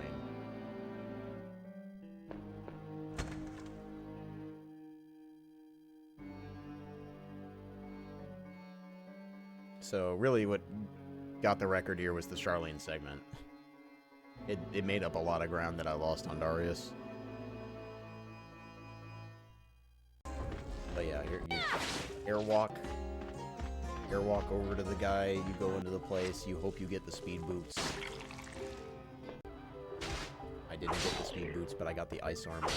The thing that really got this back on track is that I got a lot of Palmyra ore quickly. Like, I needed a Palmyra ore before I got the speed boots so I could buy the speed boots. I got it pretty fast.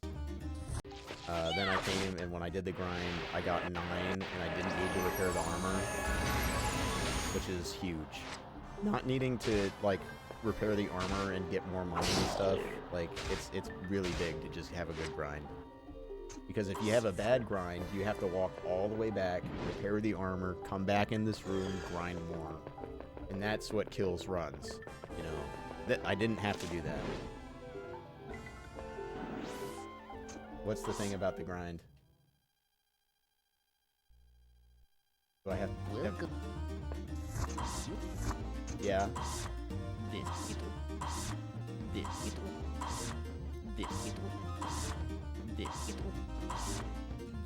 When I had 7 and not 9. You don't need 9? Is that what you're trying to say? I had to buy stuff.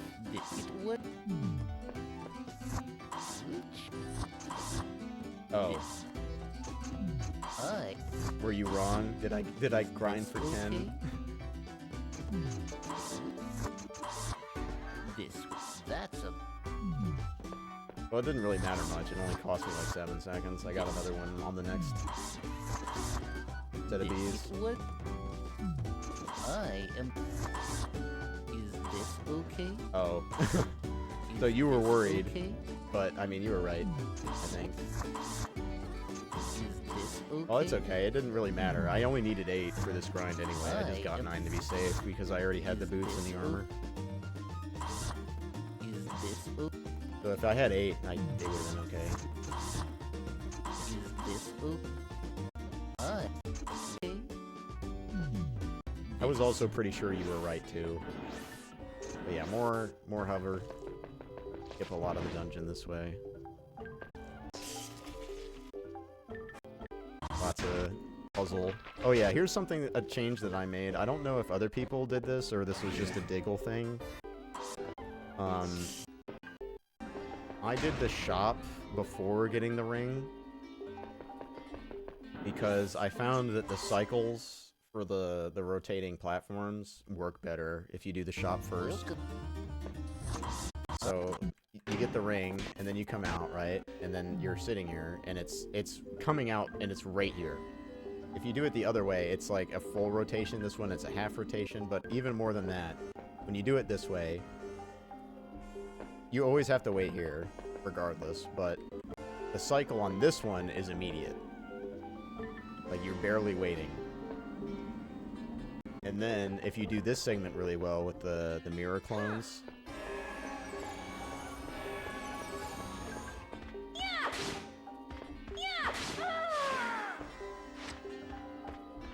If you do this segment quickly, you get this chest, and you move well coming back, the platform's right here. See? If you miss this cycle, which Diggle did, you have to wait the whole time. And that's pretty rough. This boss fight was okay. It wasn't amazing. Like, you see, I'm getting guards. I didn't space properly, but then after that, it's like, alright. I think I get one more guard here. Oh no, I ate it and then guard. Yeah, and then we're good. If you're, like, outside her range, that forward lunge with the claws actually gets decent range, so she doesn't usually guard it if you're a little farther. I died on this fucking spider twice, I think. So here, I just, like, took a second to breathe. And I don't fight the spider anymore. Like, this spider, if you try and fight the spider, you are taking a big risk. So I'm just, like, what I do now is I turn this corner, hard left, R1, look at this wall, and I, like, run into this wall for a second to see where the spider is. And then I'm like, okay, they're on the left, I'm going right. Because I have been fucked by that spider too many times. Oh yeah, you skip a lot of this area by... I click too far. You do a hover here, you get to skip this. Just run over it, and then there's this boss fight. This boss fight's kind of harsh. I think I almost died here.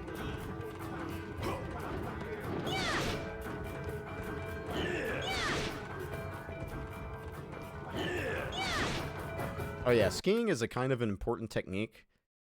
Skiing as a concept is just like mashing the run button.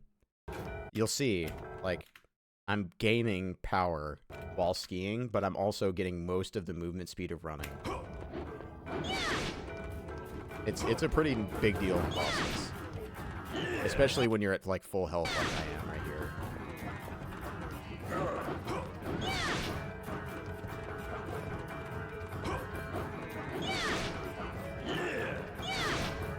I think I eat a shoulder check and then a full combo, and then I almost die. Yeah, shoulder check.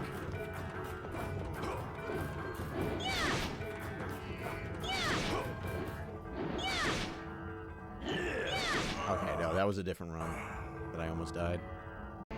Yeah, that was the one that I fell off. Hello. Yeah!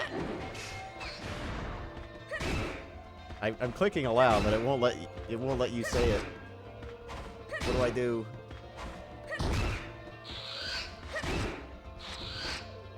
Can I post it? What happens if I post it?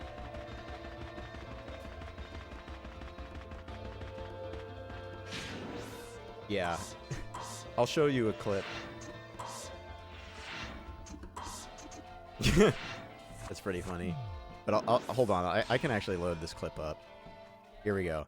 If you want to know how ledges work in this game, here's your summary. See if I can play this without blowing everybody's eardrums out.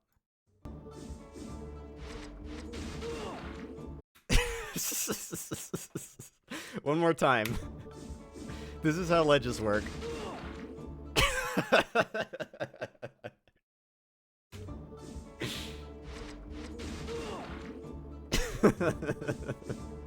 You just fucking die.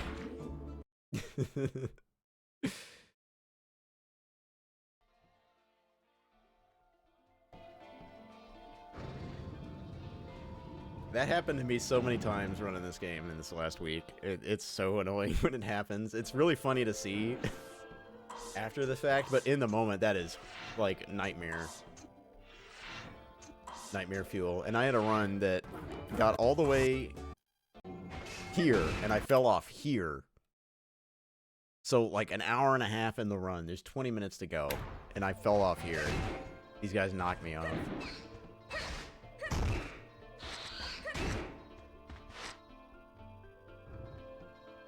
There's a lot of kill doors in this where it's like, hey, just kill enemies until, you know, platform lowers or something.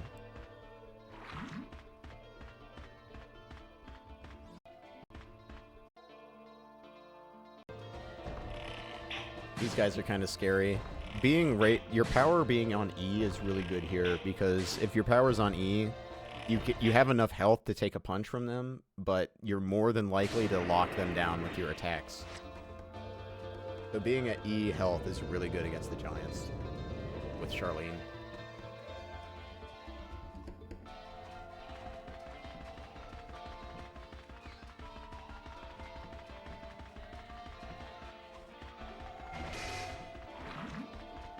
Console lag. Everybody loves to see the lag. MU players don't understand this concept. Unless it's a good emulator, which PCSX2 is not. It's becoming a lot better. I need to give PCSX2 a break. It does a good job nowadays. It's just, it's not very good at accurately emulating lag.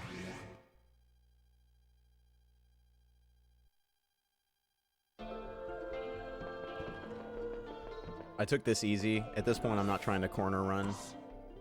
These ledges on the side here, you will die if you run off.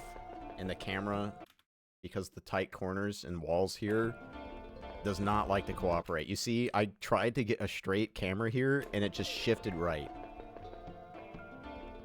See how it shifted? It's really scary when that happens and you're running at full speed.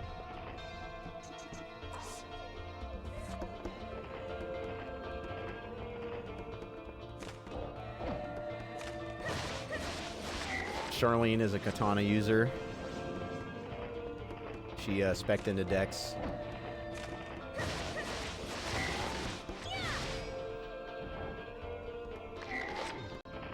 Everything goes pretty well here. There was some long waits for the spawns in here. The spawns are like RNG time.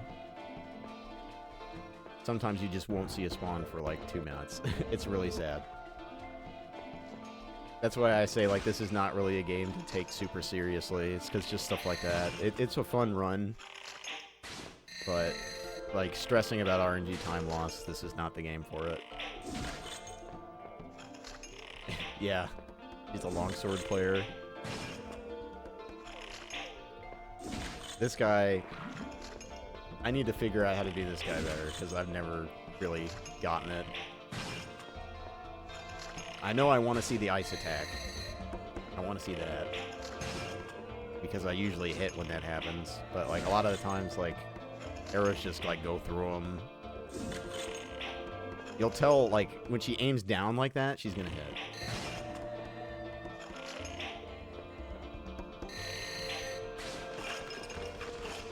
Still wasn't too bad. And then, final segment. This area with Darius is kind of scary. I don't do directional attacks. Not necessarily, Huck. You can manipulate him to do the melee, and you can get hits doing that. I haven't really learned that I just kind of stand there and shoot, honestly, and it kind of seems to go about the same speed. About?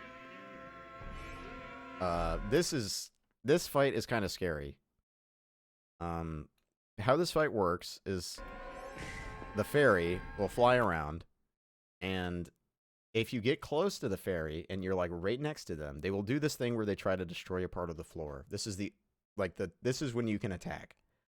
But your direction and movement influences how this thing moves.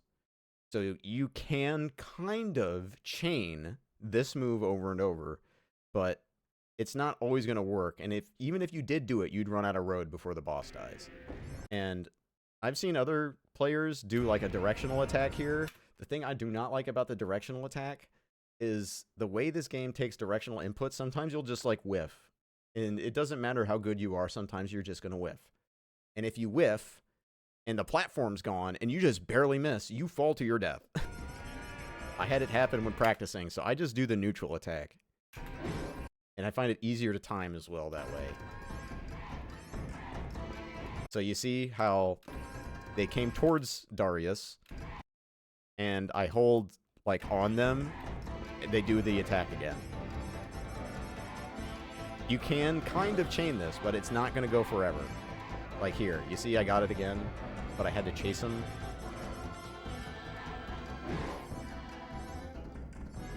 You see? He didn't do it, but so now he's like over there, and I'm trying to like pull him back by looking away.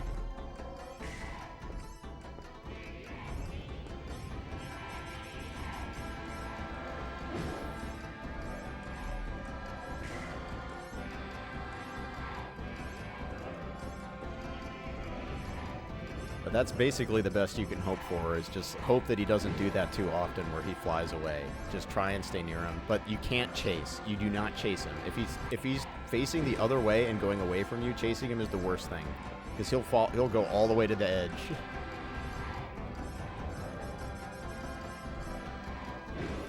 Yeah, that does happen. I think that happens in this run. I'm not sure. We'll have to see. But generally, you obviously you don't want to back up into a hole here. So you kind of have to keep in mind where the safe areas of the map are from what you've done. And the longer the fight goes on, the less platforms there are, right? So it becomes a little more tedious and scary. Like that, I don't know how that didn't trigger an attack.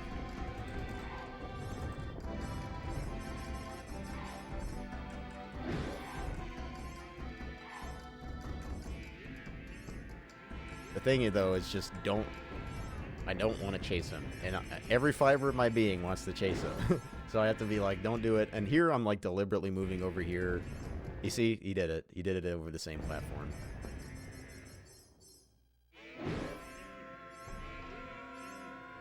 At this point, I'm like, yes, thank God. I did one panic move. With Charlene, I went and bought an extract I didn't need. I bought one extract and left. I didn't need to do that.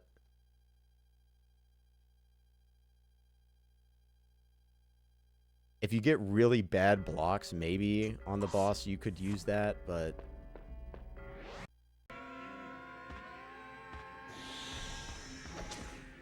Basically, this fight is you want to bait out either the daggers or the front flip.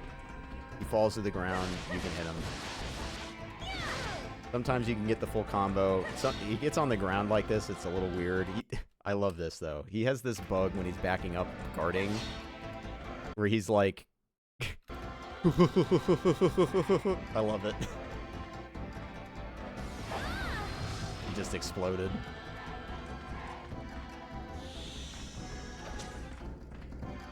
It's okay to get knocked down by this sometimes. Like, if you get knocked down by it and he doesn't land away from you, it's not a big deal.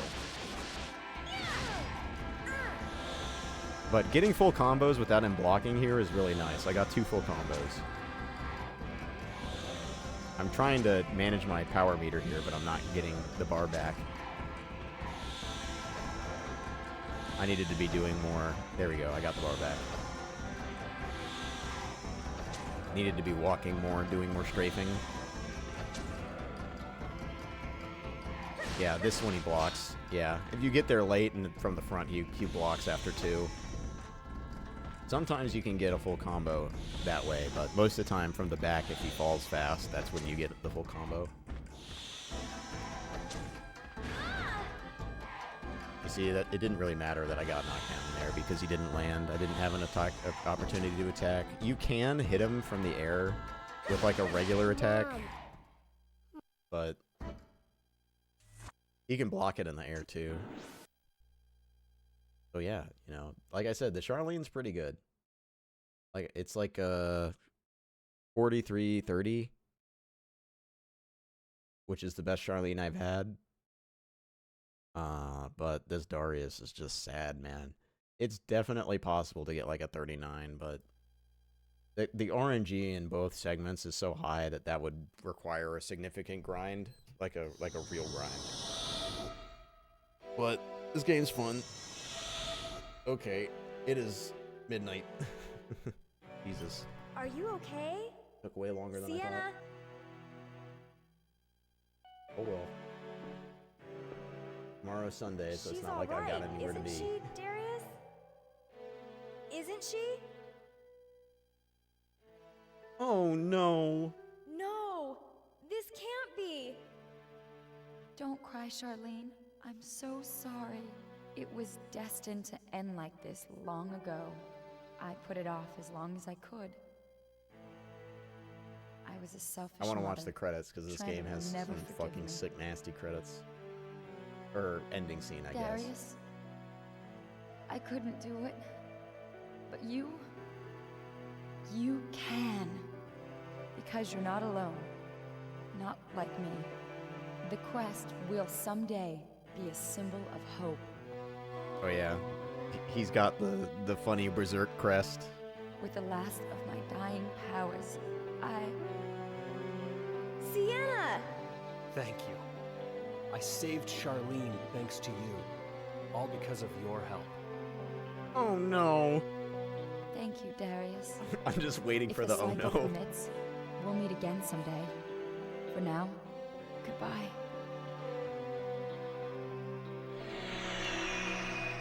Sienna! Oh no, Sienna! Somebody get a voice director in the room. Jesus, man. This is like the most serious scene in the game, and she's like, oh no, like it's fucking Blue's Clues.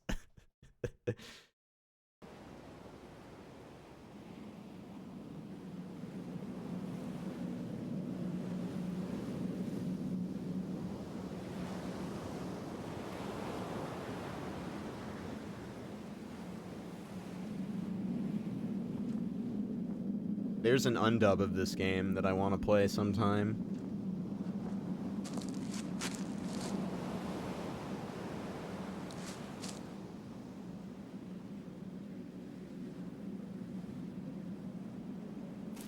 I want to hear the Japanese voice acting without having to play the Japanese version. Oh yeah, dude. Cinema.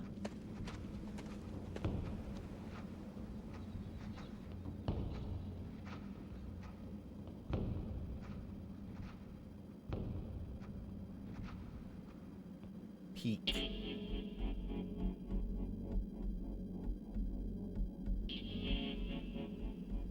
Dude. Man, I wish they made Evergrace 2 good. Evergrace 2 is so tragic. It sucks because like the story is alright, like the characters are good, the art isn't bad. It's just the fucking part where you play the game that fucking is so bad with Evergrace 2. It's a travesty. Like, how do you take a step back from this? Like, this wasn't even that great gameplay-wise, but then somebody must have had that stupid fucking idea to allow you to control 3 characters at the same time, but not really at the same time. And if one of the ones you're not controlling dies, you just die as a team. I hate that so much.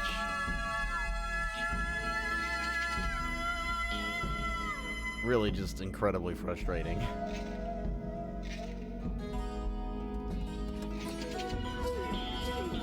But then again, that game also has some incredible environments. The environmental art in Evergrace 2 is amazing. Yeah. I forget what's her face. The girl with the green hair. She moves a little faster than everybody else, but, you know, I want to play as Darius. Darius is the cool one. Oh yeah, Fiona.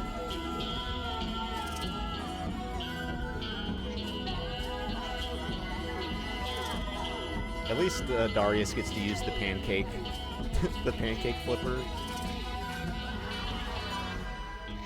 Pancake flipper is top. For those who don't know, you get a pan as a weapon, and it's gigantic. It's like 4 feet across, and you hold it two-handed, and there's a big pancake with a big thing of butter on it. And it's without that weapon, I never would have beaten the game, because the final boss fights are horrific, and the pancake does so much damage. Okay.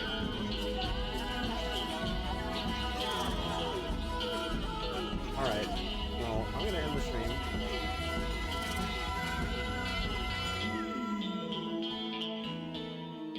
I was thinking about streaming tomorrow, but I think I'll probably pass after streaming this one today. If you're looking for a stream to watch, you can watch Mr. Monopoly speedrun Halo 2. He's grinding for the legendary record in that game. And he's old school. I've been watching like Mr. Monopoly since like 2012. I think he's been streaming since like 2006. Dude is an OG. He runs a good stream. So yeah, I'll see you guys later. I think the next stream I do will either be something casual or more Eternal Ring if I feel up to it. Start learning the new stuff. So I'll see you then. Goodbye.